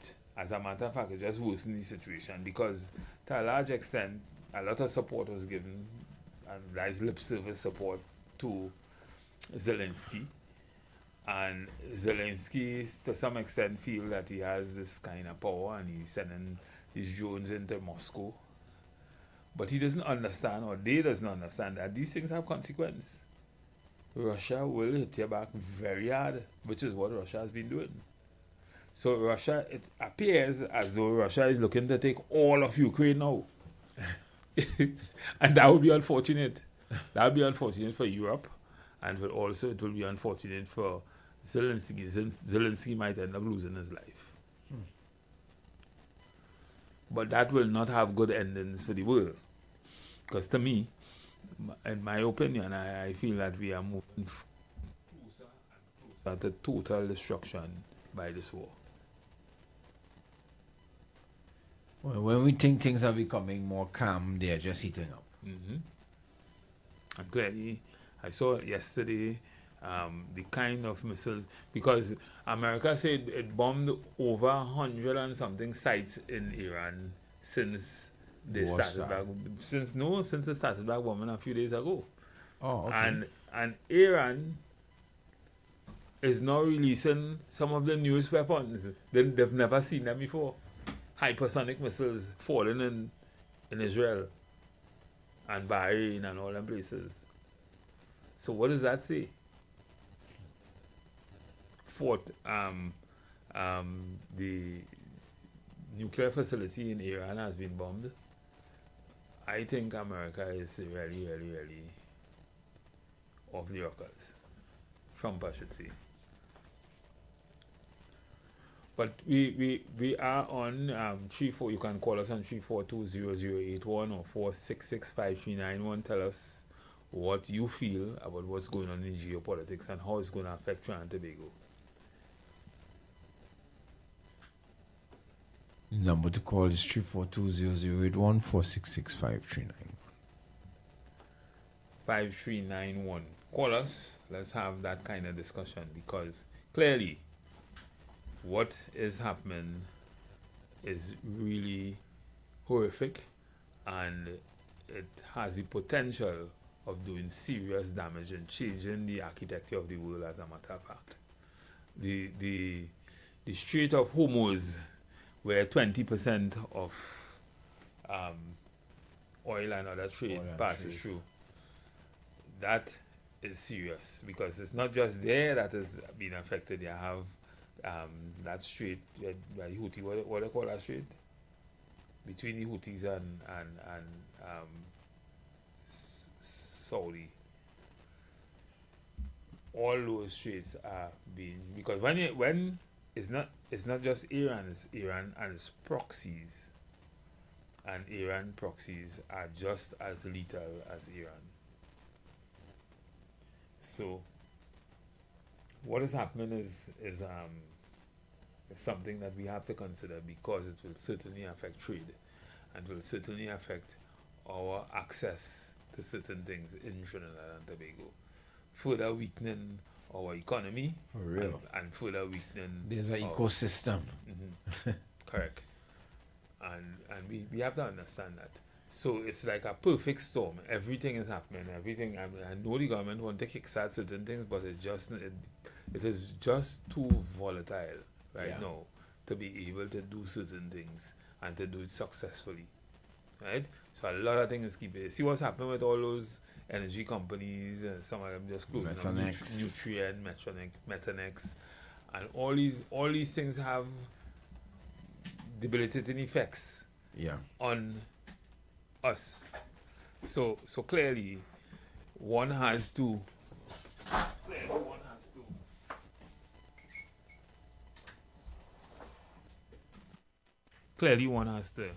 understand how these things are going to affect us and what we need to do to prepare ourselves. And one of the things that is so necessary to look at, and the caller before the break would have hinted to agriculture. We have to be able to feed ourselves. A nation who is not able to feed itself, especially in time of crisis, is not independent.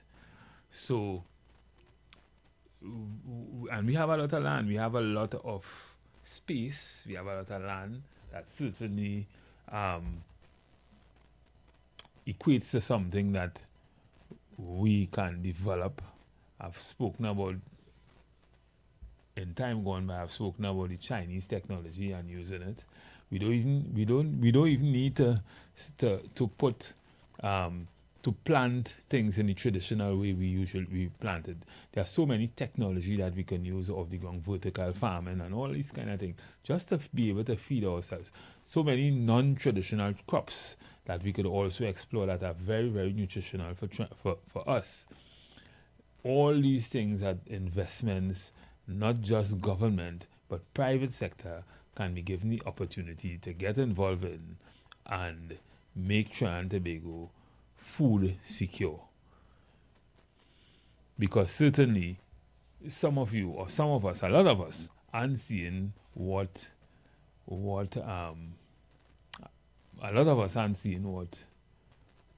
the effects of what is happening in the Middle East and other places are having, or going to bring to Trinidad and Tobago. We keep dependent on gas, we keep dependent on the energy sector in ways that sometimes is unimaginable, sometimes is unreasonable, but we do it anyway. And doing that to a large extent will, or depending on that only to a large extent, will put us in a lot of problems. We need to make some other investments, and those investments, one of them is agriculture. Earlier on we spoke about the education system as probably part of the problem, but we need to understand that everything is a dynamic system. We have to put in place things that would work in every single sphere of life to provide that kind of independence that we need as a people in Trinidad and Tobago. Right, so call us on 342-0081 or 466-5391. Let's hear what you have to say. Good afternoon, caller. Hello? Yeah, good afternoon, caller. Good afternoon, Manalo and Mackerson. At again, the number one program, man. Good afternoon. Mackerson, Yeah, ain't what's get up? more big, but we will do that to that fan at that time, and Yeah. again. I call you personally. Everything looking like it's working out. I call you personally. Well, I let's get wait some for the results for this week to see. And then after, I'm going to take it at different level. So, you can hear the cry, not for me alone, for other people who going through the sufferation. The truth is we going out there and doing on a daily basis, and we're not getting, we just true. Some getting and some ain't getting. Some can talk and some can't talk. And when some talking, some vexing. And sugarcoating this and sugarcoating that. And then I dealing with the normal man. The lower class, people at the bottom of the barrel, who try to make ends meet and live and stay out of trouble and do the right thing now. Because me don't know really what's going on right now. But I must say congratulations to that certain minister who give him a hope and make him feel like he know the kind of warrior, the kind of fighter is, the kind of support. Our support this party for the last 9 years plus. And the rest of them, they eating, drinking, riding horse, white ones, you know, and forgetting the dung chuddle and the people who fight and put them dinner. And the political enemies and who caused them for donkey years, 40-something years, eating the benefit. Like I cut grass for Gucci to run. Me don't look for the handout, you know, the same way they can call Harry and call John and call Jane and give them it easy. I fighting for because me want it easy because they say harder the battle, sweeter the victory. And no job bless, no man curse. So KFC ever So thought about KFC ever thought deal about with the issues. Don't get buyout. KFC Because I don't know what's going on here, you know. KFC ever thought about God is the boss. Bless. Oh, you was saying KFC. I wonder if you ever thought No, you're about up, yeah. ever- You were saying Yeah, I wonder if you ever thought about agriculture. See, good evening to Sean Patterson or Sion Patterson, a regular listener who usually listens to us attentively, a PSA member, a PSA shop steward who listens to us regularly and have made a lot of contribution in terms of his advice to others. Good evening, Mr. Patterson. You'll hear from me this evening. Yeah, but while we're on this topic, it's important to understand that certain things that they come to us as yet, we ain't sure if it will miss us or if it really missed us. Right? Some people think that, God is a Trini, and certainly we have earthquake right in Venezuela, we have everything happening, and some other countries suffering badly, and Trinidad and Tobago seems to be in a place. At least we've been given that kind of hope. But, my friends, if you don't prepare, when it comes, you'll be in a worse off position than the people who are crying right now. So we had to prepare, we had to start to think, and we have to start to put the nation in a place where we could weather the kind of storm that is coming to us. And I'm not talking literally the rain or weather storm. I'm talking about what is happening in geopolitics. I'm also talking about, to a large extent, some of the things that seems to have missed us. We have to be very, very, very concerned about those things, and very, very concerned about our survival should we experience similar.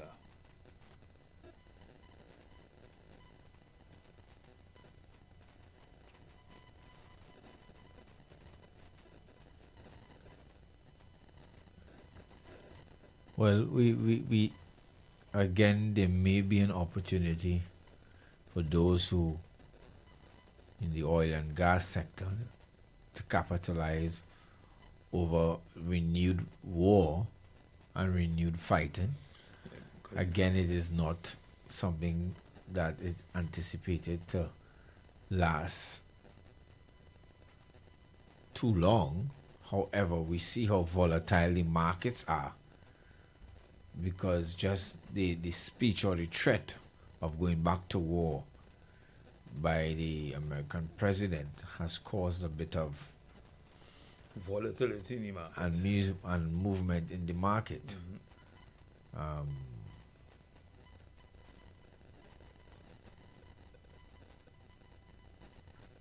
It just goes to show you where we are in the food chain. You know? And then you always have this issue of local. We may need to have carnival about 3 times in a year to bring people to Trinidad and Tobago to turn around the economy. I just say, I mean, people all over the world want to feel happy in the tropics, and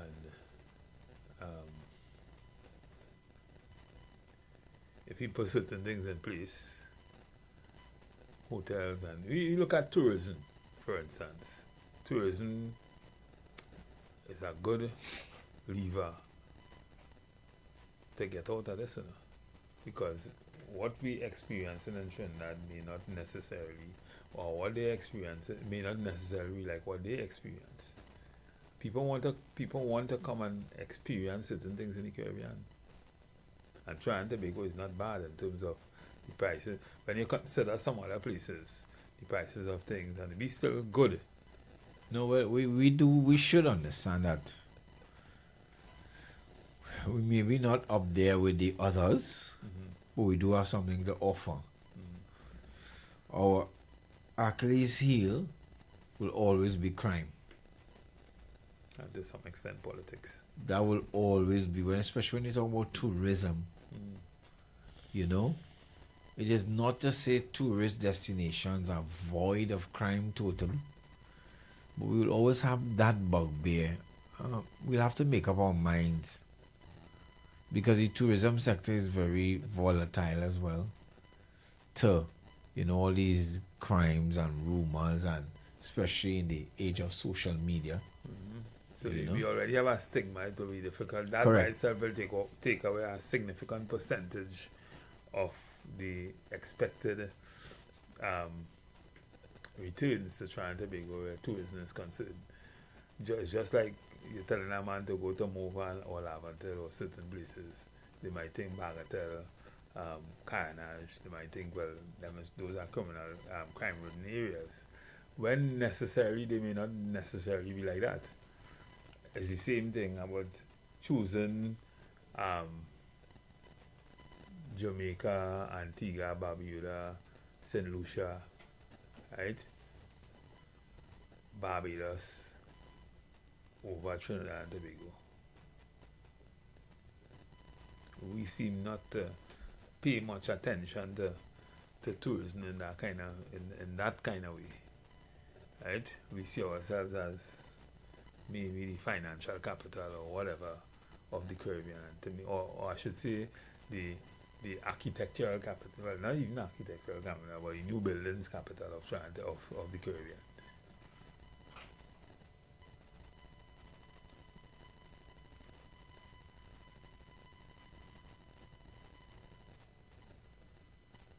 And that, to a large extent, is hampering our progress. So, ladies and gentlemen, I mean, if you're listening to us, you see where we are going this hour, you can certainly call us on 342-0081 or 466-5391.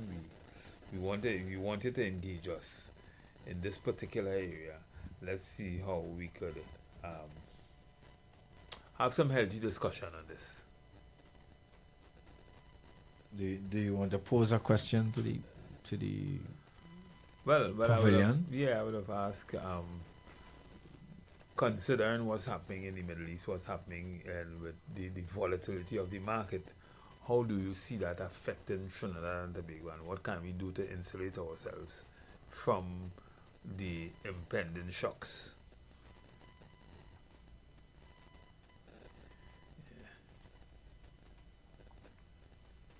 So call us on 342-0081 466-5391. Tell us, what are your view on this particular topic. Otherwise, we may just have to go to another topic.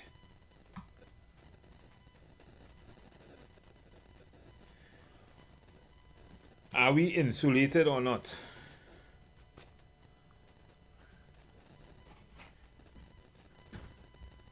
Can we survive what may be coming? And all these international meetings and what is it bringing to Trinidad and Tobago? Good afternoon, caller. Good afternoon once again. Yes. Well, it seems as though the prices of the oil and gas will definitely go up according to what happened. Even though Trump don't use the nuclear, if you reach to that level, well, as Martin said, it will finish everybody, but this doesn't seem that it will settle right away. And as Iran lashing all these supporters, we believe the supporters of Trump in a technical way, right? It will definitely make things a lot harder. And you don't have a lot of situations with shortages with a lot of pharmaceuticals and things like that. It's a frightening situation on that side of it. Because, I mean, health is an important thing. And right now you can't get a lot of look at our situation with the CDAP medication, right? I mean, that situation is not affecting us, but I can understand how 98 to 90 something million dollars worth of goods stay and expire at C40 down Chagaramas, and nobody being held responsible for that. And then, you know, but coming back to the point, I don't want to share too much. This situation is done affecting the whole world because he done shut down the renewable energy, right?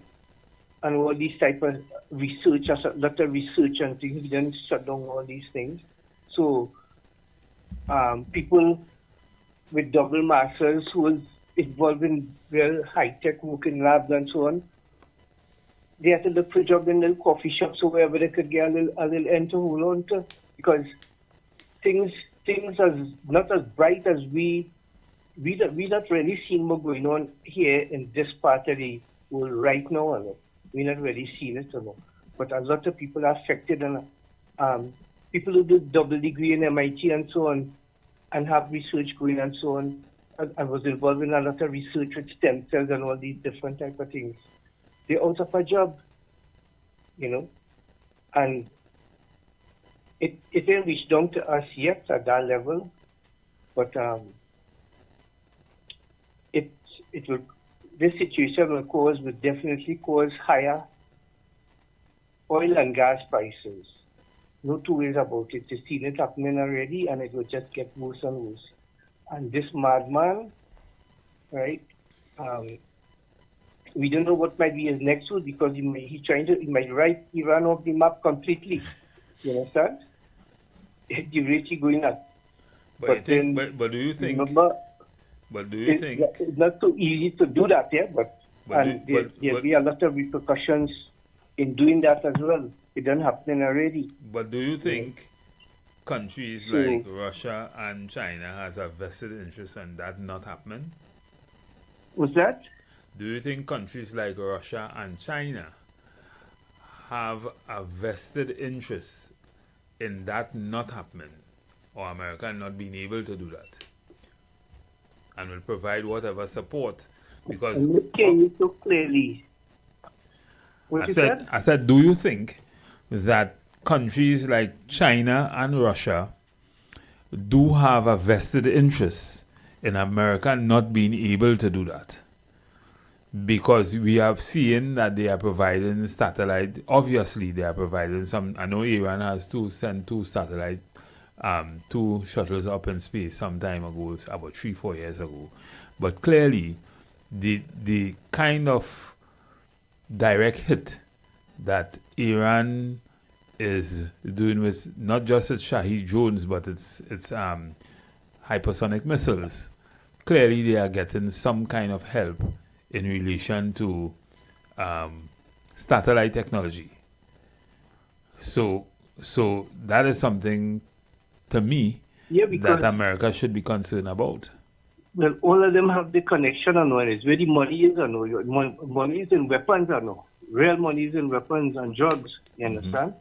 So they will definitely, well, look at the next one. What about Yong Ping? They're the next man you can't trust too, He will, I mean, he has a lot of work, but he might jump out of the blue and do something unexpected too, You mean Xi Jinping? Eh? You mean China? Yong Ping, no, China. The Korean. Oh, right. Yeah. Yeah. Little Rocket Man. You always testing missiles. Little Rocket Man. Yeah. Out to the ocean and so on. He's the next one you can't trust, but I mean they are all connected on one. One will try to preserve. But he is showing Iran the importance of having nuclear weapons. You see, nobody not on he. Exactly. Nobody not on he. So Iran could very well be trying to develop one, because it's very difficult to destroy Iran nuclear ambitions, and many of it might already be protected in certain ways. So they would protect one another. You understand? So he might but he's showing a good example of why Iran should at least try to develop a nuclear weapon, because that to some extent isolates you or insulates you. All of these countries feel a certain way about America, and especially with this leader that they have there now. You understand? So you just have to watch and see. But we, as I was telling you earlier on, we definitely need to launch. As you see, they have so much high tech. We in doing agriculture as well, and then we still have so much land too as well. We could utilize both and try to feed ourselves and support. We could export food instead of importing so much of food. Look how much food we get from the islands and them. And to support them. Apart from the land, apart from having the land space and that kind of thing, I mean, in modern agriculture technology, you don't need no such land space either. You could grow food in warehouse now. They grow it in sheds. Look how these things growing in sheds. Yeah. Right? You need no set of chemical, and thank God the men and them with the chemicals, they have done quite a great job, because we use certain chemicals that don't affect fishes and birds and things like that while you're spraying, you know what I mean? We still, but who could do the shed and who could do it both ways? And look, okay, look at marijuana, the multi-million-dollar thing right now, right? You don't go and sign up with Amalgamated getting the concession to import marijuana from Jamaica, right? I didn't. I think Barbados. Sorry, in Barbados. When they asked the man in Barbados if that amalgamated, associated, connected to the one in Trinidad, he said no comments. Right? We have so much men who just plant marijuana. Come out and be these men and things, regularize them, and let me get the industry going. It's a multi-million-dollar industry, right? Let us get it going. They're making so much a cure with the products for marijuana. Yeah, medical marijuana. Right? Because the eye drop for cataract, for glaucoma, and all these type of things, right? Let us get involved in these things. They just sit back, and that's such a stupid law. You can grow 4 trees. So when you grow 4 trees and you have that amount of, if you go plant 4 trees and you reap from the trees, you could get locked up. You understand? Yeah. Because you're not supposed to have more than a certain amount. They probably thinking that every tree, I don't know if you have to go 1 tree at a time, but tell people go 1 tree at a time. Every tree do pod. So they probably thinking, well, if every tree pod, you getting pongs and marijuana. So then what do you do with it? But that is a big industry right now. And you have so much are planters all over Trinidad. Any little hole in this planter and it has come good, right? Because Diamondville was one of the most fertile land in the country, you know. Check out any fruit tree you plant down Diamondville, how it has come. You understand? Vaccine too. But we need to, as you see, we have so much land all over the place, and we could do the sheds too, right? And go into agriculture and feed ourselves, make things cheaper for the people, let the people take a breath of fresh air, not because, and they also have to look at cutting some of the perks that they enjoy all the time, cut back on things hard in the country, re-examine salaries and things of these, and the perks that they enjoy, go into these things. I mean, there's a lot to look at. I mean, you're doing quite a good job. I mean, your head is really hot all the time with these different issues, I think, with companies and so on. And the other thing, too, if a man works 30 years in a company, they're supposed to be able to compensate him with some form. You understand? Because when the company was doing good, now things are a little hard with most businesses in Trinidad. But when the company was doing good, you understand? They enjoy X amount of profit and whatever, and so, you understand? Have some kind of law to for some kind of compensation in that situation. Well, traditionally, nowhere, I mean, apart from the golden handshake and the gold watch or whatever, nowhere really there's that obligation to give someone, after working 40, 50 years in a company, a pension. That's why you would have things like pension plan, contributory or whatever. Because remember, a company would say that, well, we was paying you for that time, and it was a relationship where you provided labor and I provided pay, and I was giving you that all the time. But people themselves have to be more responsible in providing, in knowing that at some point in time you'll retire and you'll get old or whatever, and you will need certain kind of help. So you had to have your medical plan, you had to have your pension plan and that kind of thing. But the older heads who didn't wouldn't have aware of these things. But no one to actually guide them in that way. But what needs to be legislated, and we see the government is going that way now, is the act that talks about redundancy and termination as a result of redundancy. That is retrenchment. That is something where you didn't reach your retirement or stated retirement, and the company has taken a decision to send you home. Well, then, of course, you should compensate me properly. And I think the government is going the way of fixing that to provide more compensation. Probably before you had something like for the first 4 years or the first 5 years, you were being compensated 2 weeks pay. Right? Okay. For every year. But now I think there's a proposal, or that is already green paper. And so, Ronaldo? Right? Yeah. Yeah, it is. So a lot of companies already follow. So that has changed, or that is changing. But it would be a good thing to have the companies encourage the workers too, right? As you start to work with them, we have somebody in the company that could discuss with them whatever. Well, a lot of companies do it. A lot of insurance companies also, and some banks. Yeah, insurance would do that. Yeah. Usually, try to get people to get on that, but sometimes it's strange thing, eh? When you start having financial problems in your life, as you start working and you reach a few years and you lost your work, or the first thing you cut is the insurance, The first thing you cut is your pension plan, Not understanding how that will affect you sometime not too long from now, right? Very true. And that is those things are critical. It's like our employer spend a lot of money to recruit you. spend a lot of money to develop here. And the first shock he gets in his organization, he wants to send home people.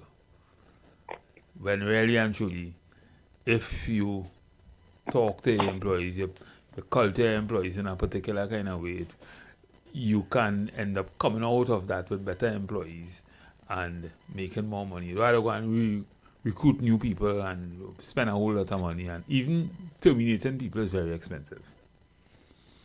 Because when you terminate people, you sometimes have problems, disputes and otherwise. But we really need some help, boy. And thank God for all you. And I mean some other brothers and things who keep on the right path and, and thinking positive. Mm-hmm. Okay, thank you. Thank you. Because we have some brothers who they eating their food and they can't see further than, Take care and all the best. All right, thank you. Thank you. So I want to engage us in a clip here based on what we were talking about.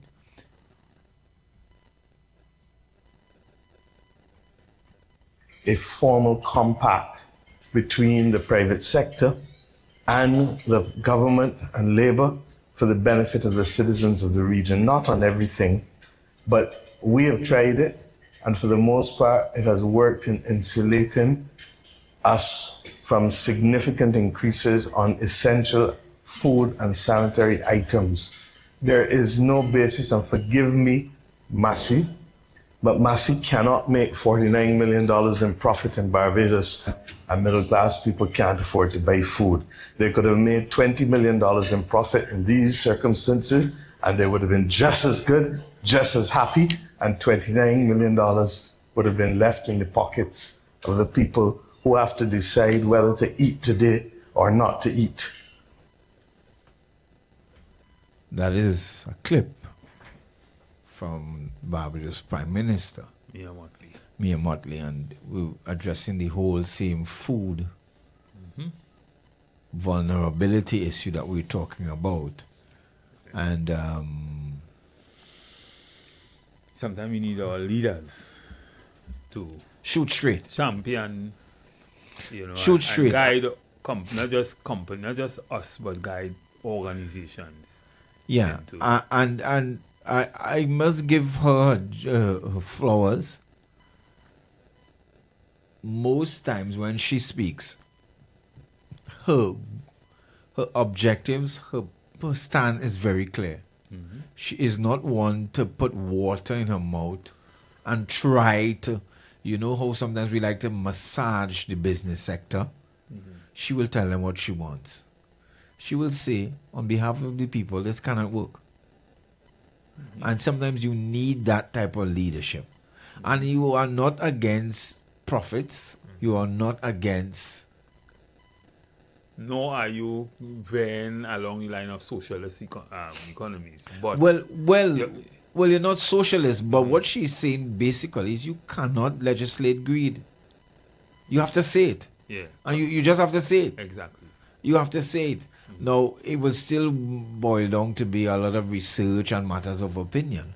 But you have to be able to say as a leader, this is too much or that is too much. And she gave the example. I know she was just speaking in prose about a company which, is based here, basically. Mm-hmm. But on a company, when a company can boast a $50 million profit, but workers working on the salaries 14 years. Correct. That profit, that money you take from them, basically. And essential goods, especially she was talking about sanitary goods and other things that we need. As you always say, you make the point, luxury items are what they are, luxury items. Mm-hmm. So if you want to pay $10 million for your Benz, that is you. Mm-hmm. But milk and sugar, and not even really sugar, but milk, Pampers, and a lot of other things should never be out of the reach of the common man. Those are not luxury things. I was things you need to live. I was which is why it's so important to grow our own food too. So food security. But when people have made fortresses and businesses and monopolies over food distribution, you understand that that phenomenon will not be dismantled except by government policy. And which government has not only the moral authority, that's one, but the gumption to do that is yet to be seen. Because that's not a nice conversation. But that creative ways to do it, and yeah, certainly she will champion. Yeah, but the Barbados industrial relations system allows for that. It is not about power. Good, and they do not have the dominant manufacturing sector that we do, and business sector that we do. So they're more united because they really that whole tripartism is enshrined in the whole body politics. Yeah, she referred to compact. Yeah, we know what compact social is. Compact. Yeah. Yes. So that, which is kind of like different from trying to be and especially now with the Hadis and what you see happening, it's even moving further and further away. Yes. Right. You have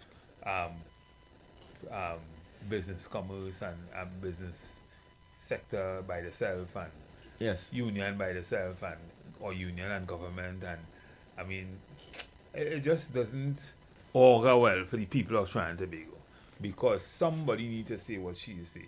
Correct. Plain talk. Plain talk. Plain talk. Don't mess around. The banks making $1 billion profit, but things getting harder for people. Yeah.